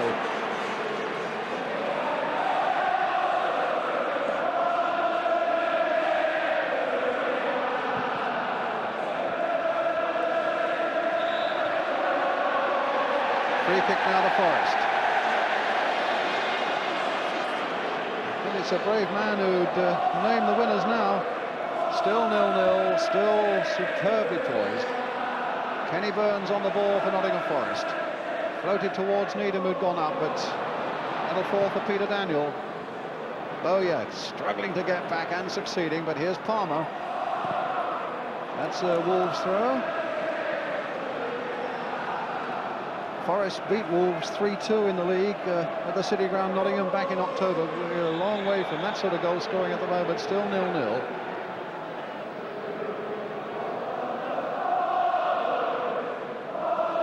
Richards, Hibbett, Carr. Hibbett in there before O'Neill, but he had to quicken that one. That was a good piece of play by O'Neill again that forced that error. Francis to McGovern. And McGovern in a bit of trouble there. And it's Hibbett and Carr between them who got it away, and got it away to good effect to John Richards. Andy Gray and Kenny Hibbett waiting in the middle. And coming up late is Peter Daniel, but Robertson had gone back with him. Laid it on neatly there for Frank Gray.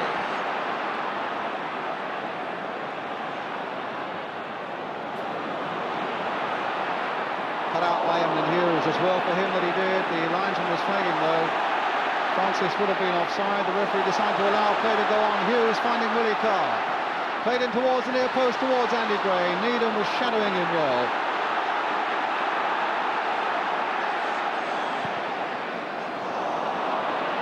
What a good clearance that by Kenny Burns. But here's Robertson.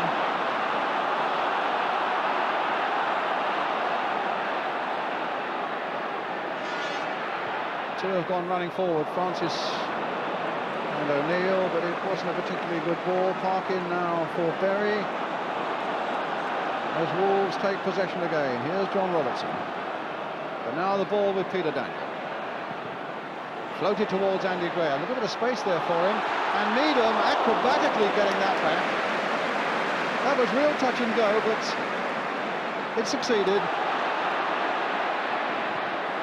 The long ball there played by Frank Gray. Berry holding off the challenge of Birtles. It's a good second half, requiring just a goal or two really to set it up into something very special indeed. Richards. That's a free kick to Wolves.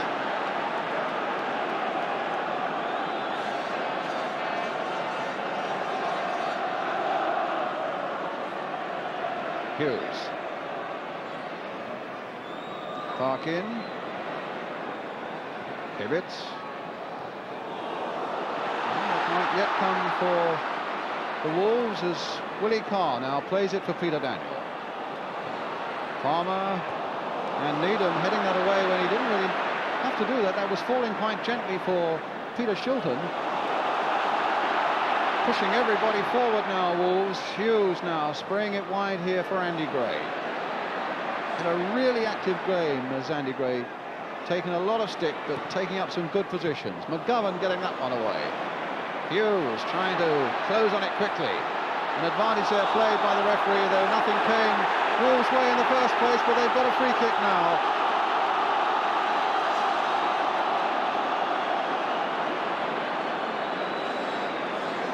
Once or twice in this game that Forest wall has been pierced.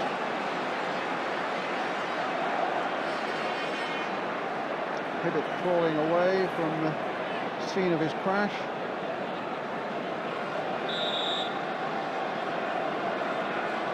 It's about 25 yards out. Willie Carr going to touch the ball, I would think, to Kenny Hibbett, or no, a little chip himself towards Andy Gray, just a little too high for Andy to get what he wanted on it.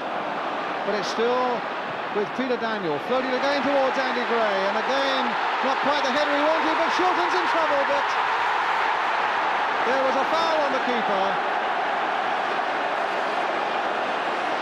and for all the pressure, yes, he's applauding the referee's decision.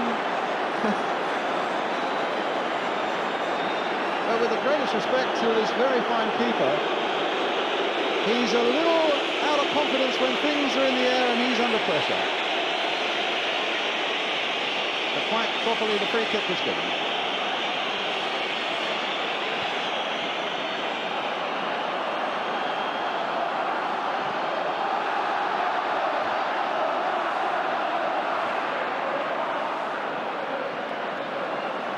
Now Palmer. Now Gray. A little touch by Birtles. Doesn't find Robertson. Daniel playing it towards Andy Gray. Could be interesting. And this is the goal. Andy Gray has scored it. Needham and Shilton got in a terrible mix. And Andy Gray has the simplest of jobs to put Wolves into the lead.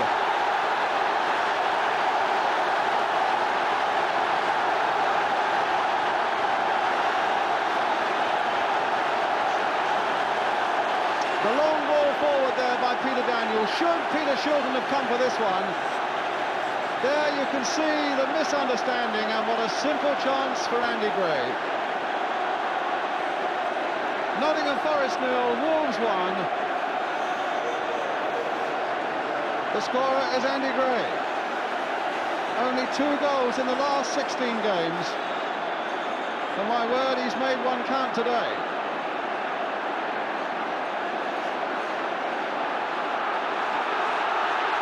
Now it's Richards.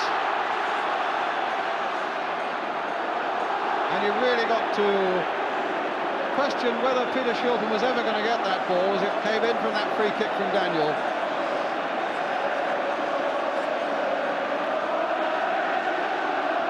Well, there's delight at that end as the ball is floating in again towards Andy Gray, but it's too high for him that time.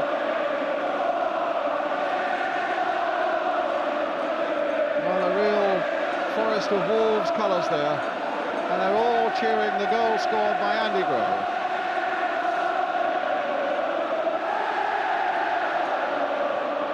Anderson to Birtles. Are Forest going to be denied 3 successive wins? Anderson right forward. Here's Martin O'Neill. And now Francis. It's a cross by him. George Berry miscuing. Peter Daniel getting it away. Willie Carr helping it on. Bowyer playing it down for McGovern. And now here's Robertson. Inside for Ian Bowyer again. What a terrible bobble, but it gives him another option, and that's to find David Needham. Wolves have pulled everybody except John Richards back now, as Francis tries to find something across the face of the goal there. Goal kick to Wolves.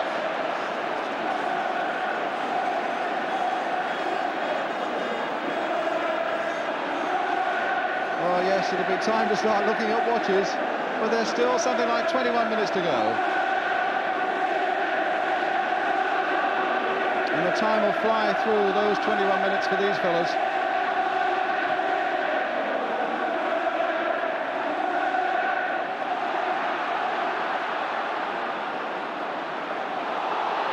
No foul, an advantage play. Peter Daniel trying to get Richards through this time, but Kenny Burns there, calmly nodding it down for David Needham. Now Frank Gray.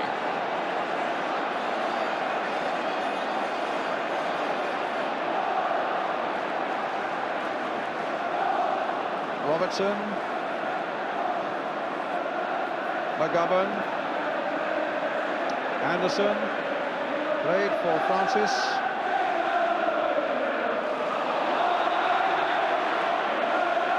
That's a free kick to Forest. I think we should see a lot more of Trevor Francis now popping up in the Wolves penalty area, not so much of him down that right touchline. That's surely where he can do the most dangerous work. As it is, he's taking this free kick. David Needham's up in there. Kenny Burns is there, but it was the number 10, John Richards, who got that one away. Another chance for Anderson to play it in this time. O'Neill didn't keep good enough control, and that's a goal kick.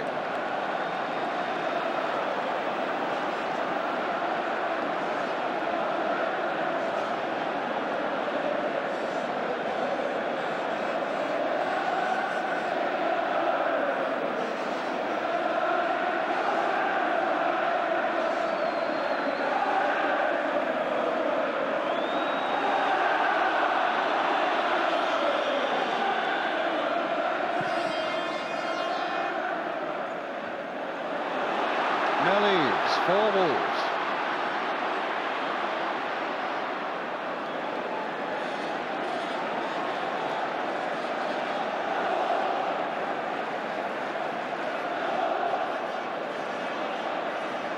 Willie Carr.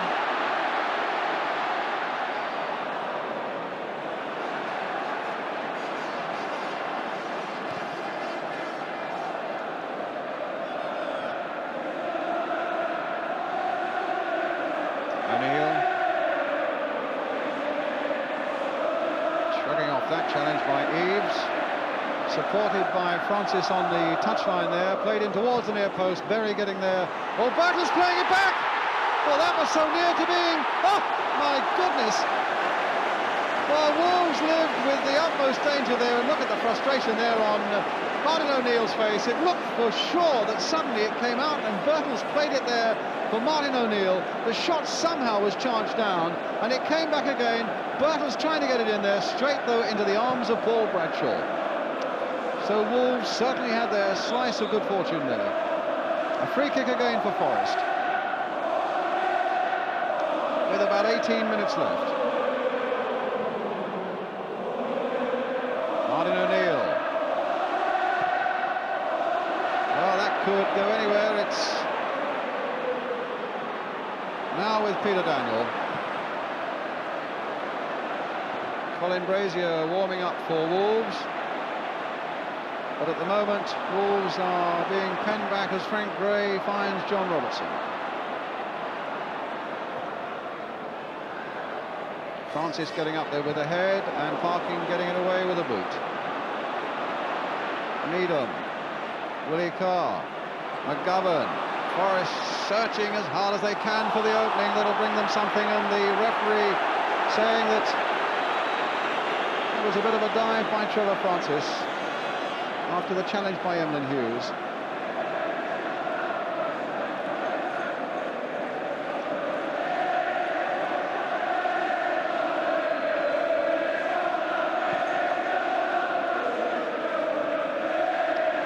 Well, that was Bowyer, and it came straight to Peter Daniel.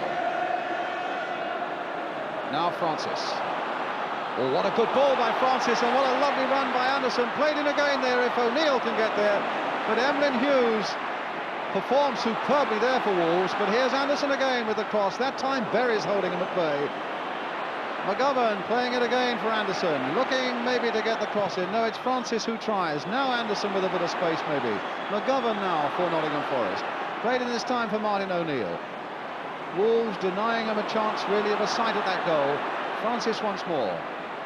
Trying to get to the byline, cut out by Mellies, but a corner for Forest. 16 minutes to go.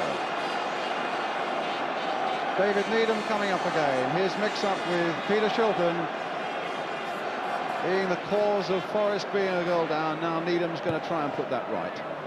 Birtles with a little back heel. Birtles again, but straight into the arms of Bradshaw. Well, certainly Paul Bradshaw has not had any really spectacular saves to make, but his positioning has been absolutely first class.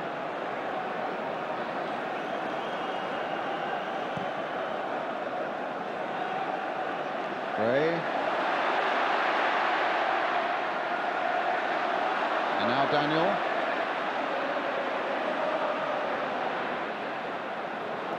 Hibbett trying to play it through. Robertson.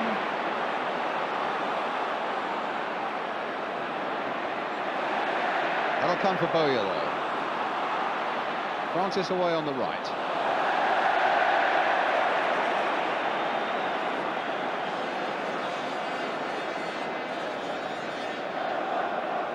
Well, Peter Taylor trying to, yes, you may have lip-read that. If I'm right, it was Trevor down the line. Peter Taylor's words to the Nottingham Forest number 10. Trevor. You can't make him here. And it's not easy from there, to be honest. Fair bit of squirming on seats there on that Wolves side also. Richie Barker and John Barnwell. A fantastic afternoon it will be for them and the club if they could pull Wolves through this and into a place in Europe next year. Well, there's a bit of subdued shouting and not much more from the Forest end. The real noise is coming from the Wolves end of the field. A free kick now to the Wolves.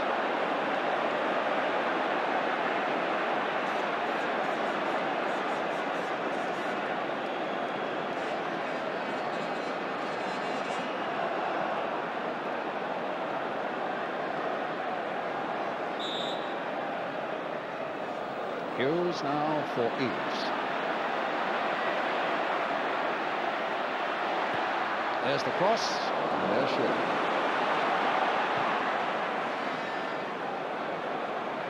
Inside the last quarter of an hour. Robertson, the little touchdown for Bowyer. Francis away on the right there.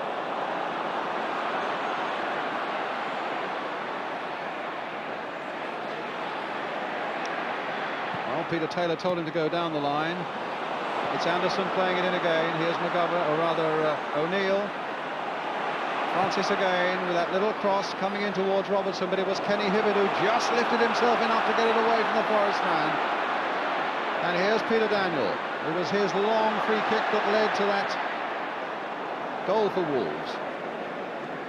But his contribution really has been enormous, Peter Daniel. A real all-action man. And here's Kenny Burns. Anderson. That'll fall for Francis. O'Neill wanting it down the line. Gets it there. Hughes obstructing him, and a free kick to Forest. League Cup winners' medal, the only domestic honour really that's eluded this man, Emlyn Hughes. And at the moment he's something like 13 minutes away from getting it. Forest free kick. Trevor Francis will take it. Needham and Kenny Burns are up in that box. And it went right across there. There was a bit of pushing as they went in. It's a free kick for Wolves.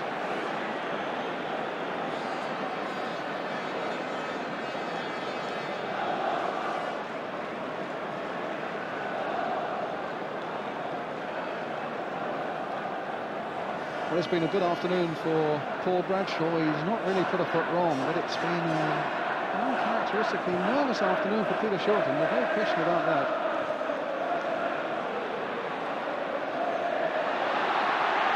But here's Hibbett for Wolves, and outside him, Peter Daniel. Taking it towards the byline, and that's a good cross as well, but it's still in play. Richards playing it back again for Willie Carr. Looking to get to the byline again, gets a corner instead.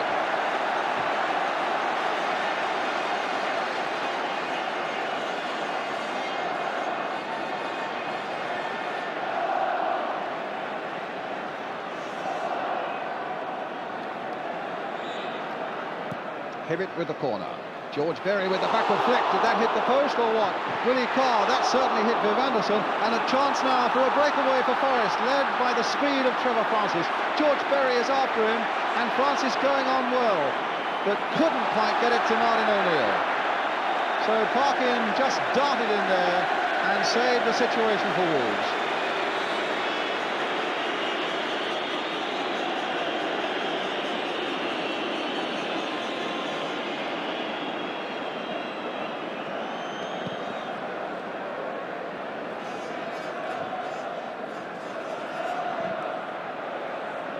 Kenny Burns. John Robertson.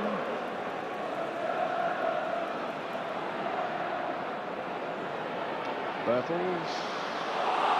And a foul on Gary Birtles, giving Forest a free kick.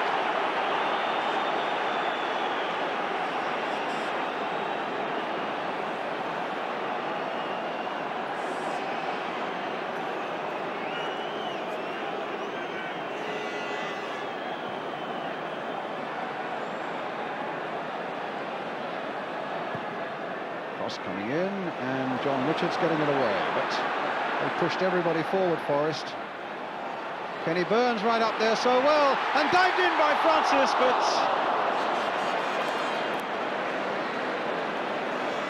well, he got in bravely there, Trevor Francis, after Kenny Burns had got up so well. There's Burns' header, and Francis suddenly spotting that something might be on, but he couldn't quite get the right touch.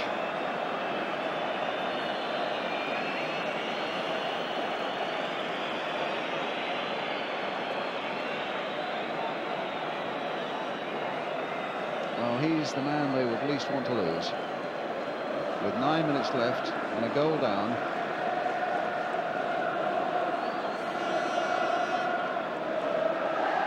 And referee Richardson having a word with the goalkeeper.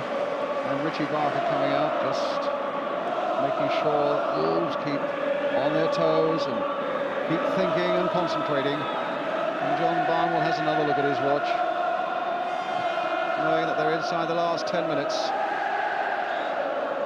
Foul by McGovern on Willie Carr, a free kick to Wolves.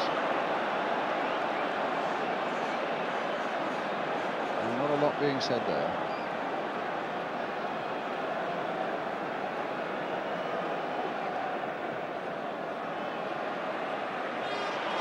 Richards, can he get a turn and get a shot in? Can Peter Daniel get a shot in? The ricochet's going everywhere, and in the end Peter Shilton diving to keep the ball from going over, and then finding Robertson with this throw. Oh, a slack shot there, slack pass there by Robertson, but he's won it back again. It looked like a shove in the back that got it back for him. Anderson. Francis.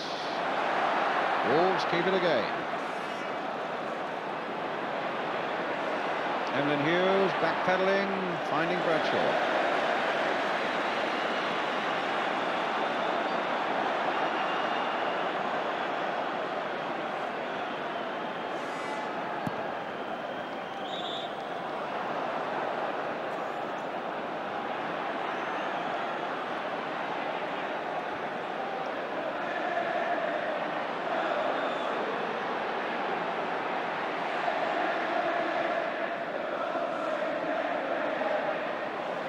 O'Neill.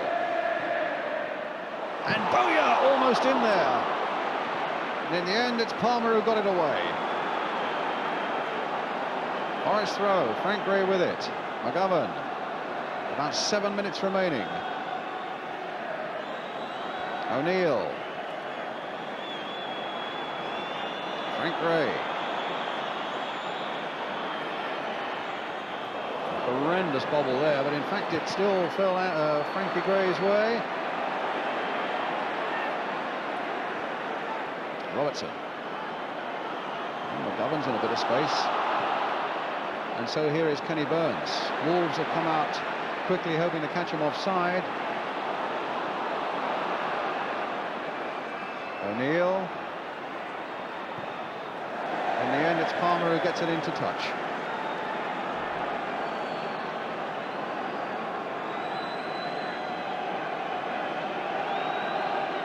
McGovern to Robertson.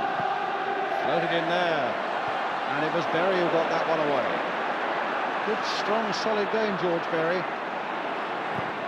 And it's another throw to Forest.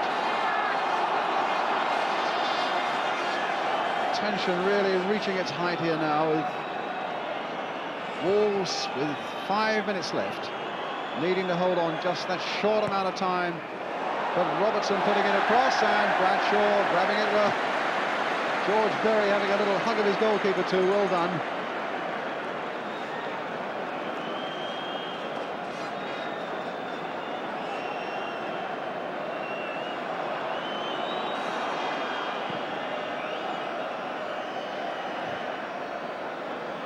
Anybody who remembers the FA Cup final when Arsenal looked home and dry with 5 minutes to go last year would know that just what can happen in the last minutes of a cup tie.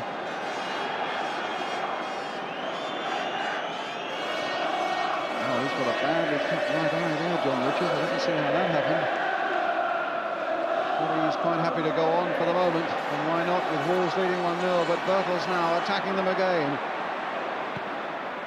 And that cross is behind, it's a goal kick.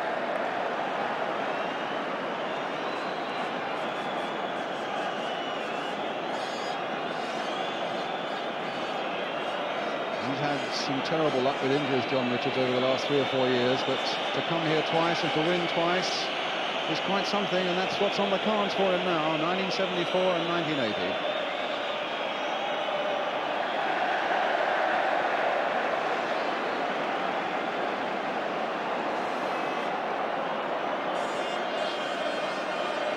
It's amazing, really, when you think of the turnover of players in most clubs, that 6 years ago, the 2 goal scorers on that day, Hibbett and Richards, are both in the Wolves side, as indeed are Palmer and Parkin. They've also survived a span of 6 years and 2 wins, and Richards very nearly getting into a position to add a second one there, but he's got a corner.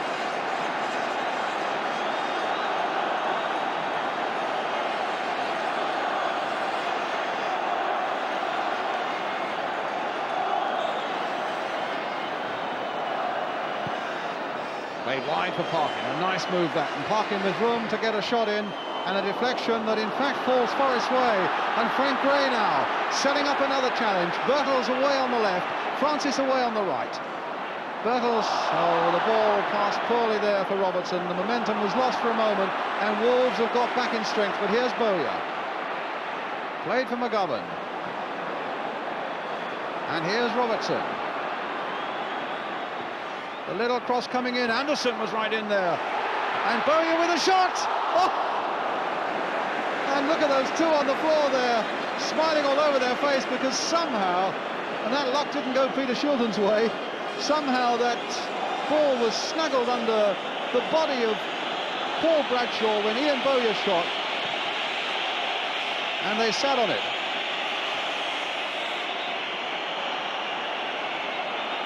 A free kick. Poor refereeing. An advantage clearly could have been given there, with Forest comfortably in possession.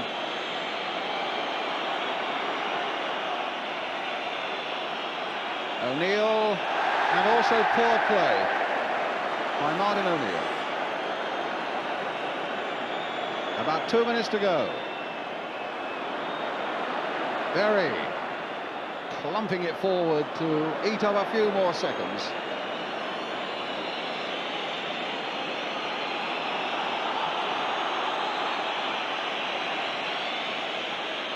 McGovern telling Needham to play it wide to Anderson. Birtles with a chance to turn on it. Kenny Burns going right in there, but Berry whacking that one away into touch as well. About 90 seconds left. And I can't recall a great deal of problem. One little stoppage for injury when Trevor Francis went down in the second half, but there can't be a lot left. Now Frank Gray. Here's John Robertson. Are we going to see one last burst from him? Played in there towards O'Neill. And it might come yet. No, Wolves still got that one away. Richards then playing it straight back to O'Neill. Now Robertson. Wolves still hanging on. Bradshaw with the catch above the bodies of Burns and Needham.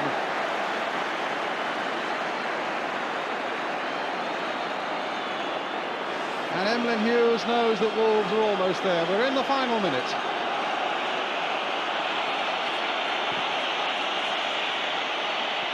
On the Wolves bench, they're already saying that time is up, just to urge their team into one last effort to make absolutely sure. But there are still a few seconds yet, as Anderson takes it up again for Wolves. Francis away on the right touchline for Forest. And a throw to Forest. Wolves have brought everybody back now. Forest have pushed everybody except their fullback Frank Gray forward. Anderson. Francis. Needham tried to get the shot in, and a corner given. And this surely is going to be the last chance. We're into injury time. A place in Europe awaits Wolves if they can keep this corner out.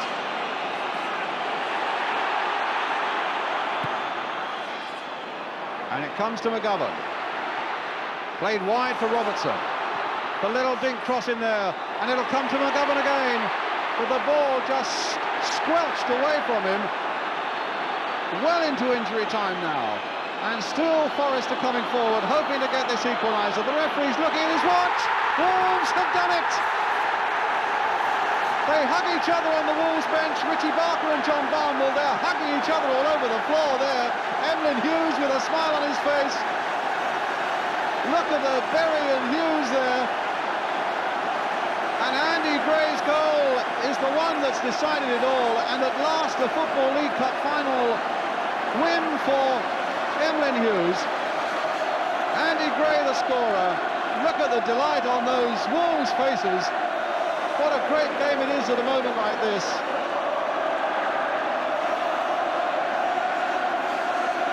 Wolves the winners. Nell Eaves there. Emlyn Hughes going across to have a word with Peter Shilton, his old England buddy, and with the referee.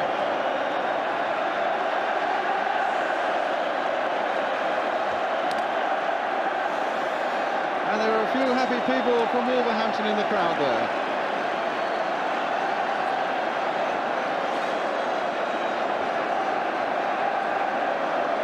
And what a day for John Barnwell, hugging Emlyn Hughes there. The big decision to buy Andy Gray for £1 million, well, that came off because Andy Gray scored the goal. John McCall there, the injured player. Well,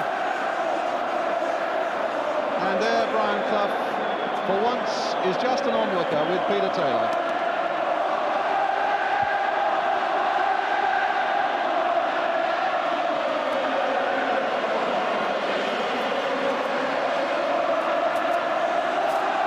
And the losers go up first to collect their medals.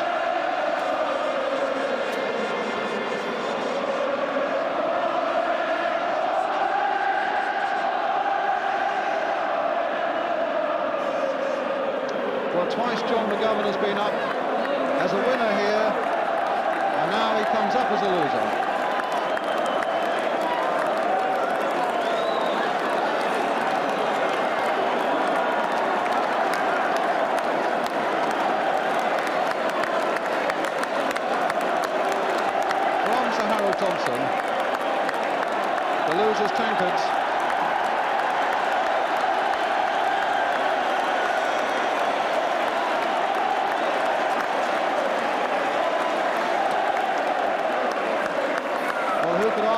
the managership of John Barnwell and Richie Barker.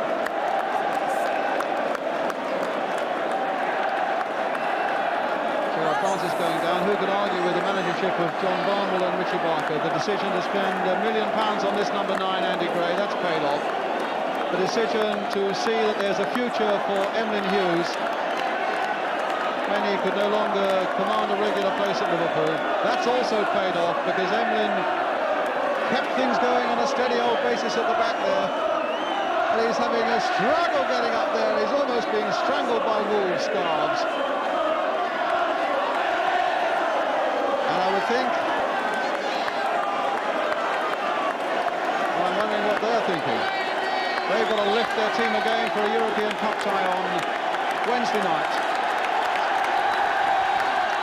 And Emlyn Hughes, a winner so often with Liverpool, now with that beautiful broad smile, is a winner with Wolverhampton. And Wolves are back in business.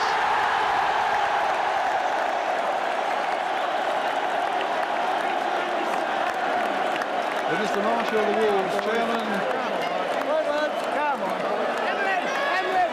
Well, he's won everything else. Why not the Football League Cup Winners' Medal as well? George Berry and John Richards with a bad eye. Kenny Hibbett, twice he's been up there, twice a winner. Paul Bradshaw, who had the luck that was going, but also kept very well indeed. Mel Eves with a scarf. And a kiss for his tankard from Jeff Palmer.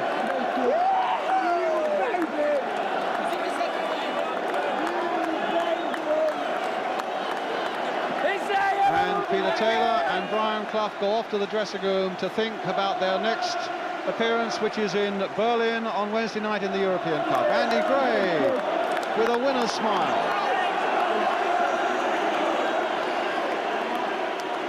Well, Brian Clough and Peter Taylor go off towards the dressing room. Dynamo Berlin in the European Cup on Wednesday night is their next thought.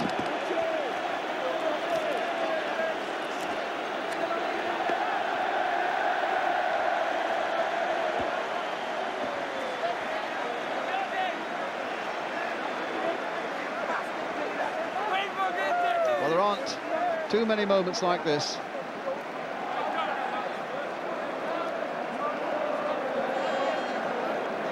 John Barnwell having gone up to the royal box.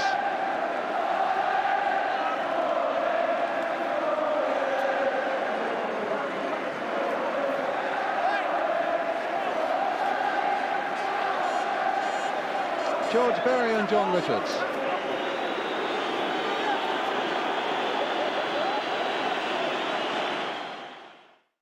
Well, what's your reaction to all that? Well, I mean, delighted is an understatement.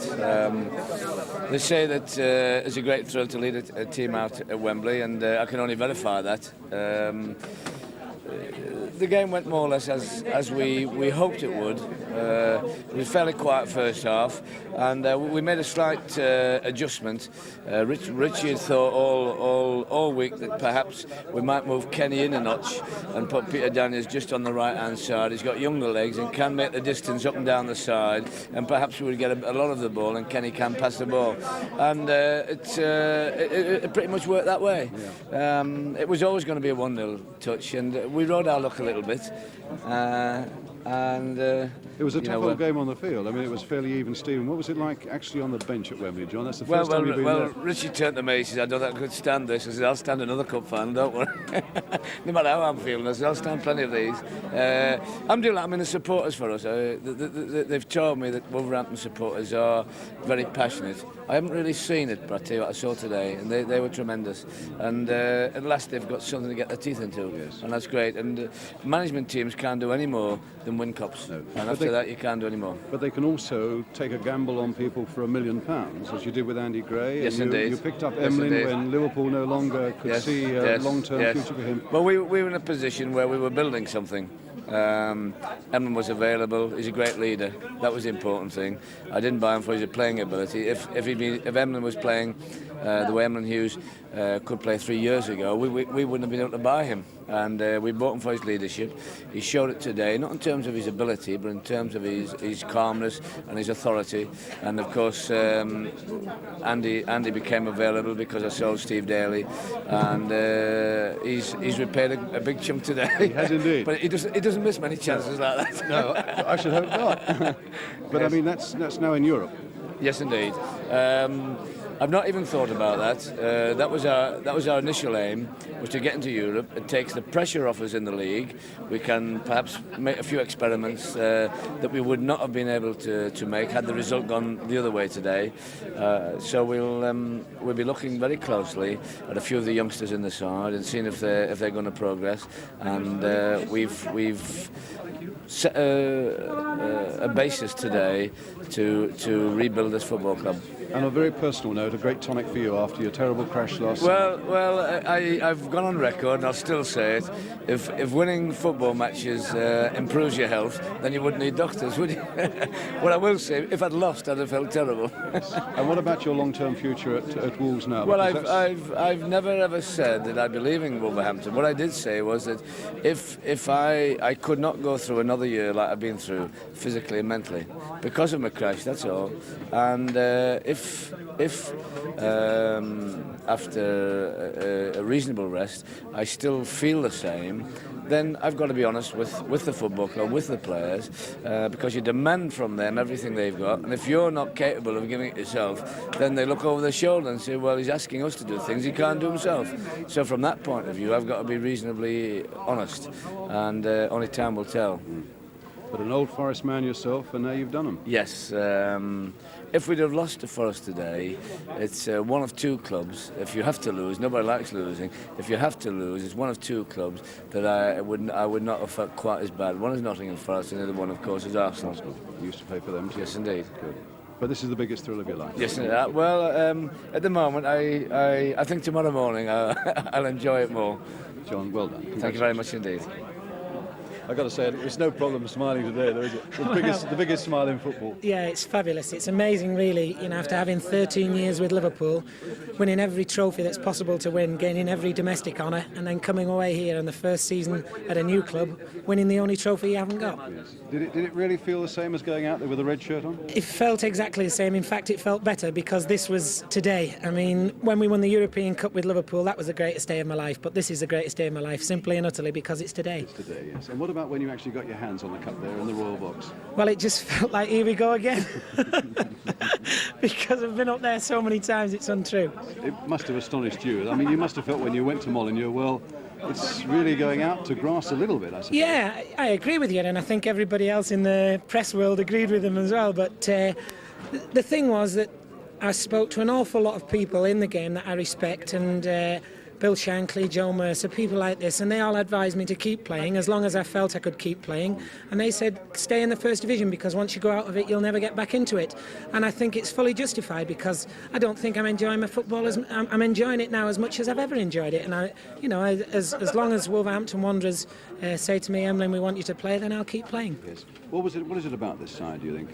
What is it I honestly feel that the side's going to be a very, very good side.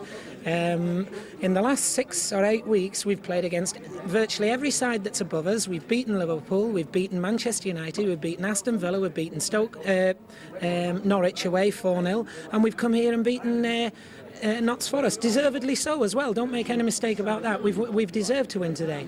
Here's the goal coming up, Andy. Tell us what you thought about this one.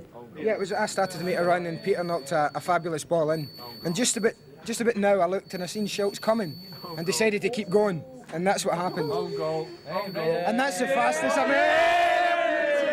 moved. He doesn't miss no. That's about the fastest I moved all day there, Brian. I just beat John Richards to that there. Wait for it, I'll somewhere there. I was the first one. Actually, I'm a bit surprised Emlyn Hughes hasn't caught me up right now. There he goes. That's on the first there. There I am, look. That's the one. Fabulous feeling. Magic. Fabulous. Hey. And a goal that now puts you in Europe. Tell me what you think about that. Yeah, that's great for the club. I mean, for the club, it's fabulous. It now means we don't have to do it through the league. it means that maybe the boss can take a wee bit of a holiday and we can get him out of here for a while. Because he's talking about the pressure that's been on him and so on. Yeah, well, I suppose he must have felt more pressure after that goal than he's felt all season. But now he can relax a wee bit more, and hopefully he'll feel a lot better at the beginning of the season. What did you feel about the game as a whole, Andy? I said to you, I thought it was quite an entertaining game for 0-0 up to then, and I thought after that it was as equally as entertaining. There was narrow things at both ends. It wasn't a game that was full of no chances. There were a few chances at both ends, but I thought our defence were magnificent this afternoon. I thought the back four and Paul Bradshaw were absolutely fabulous, especially after we scored, and they deserve full credit for everything they did there. You felt you well deserved it? I thought we deserved it. I think all the lads felt we deserved it. We changed things very slightly and put Peter Daniel there, where he's just about to knock the ball from, which he wouldn't normally have been, and tactically we did very well. Yes.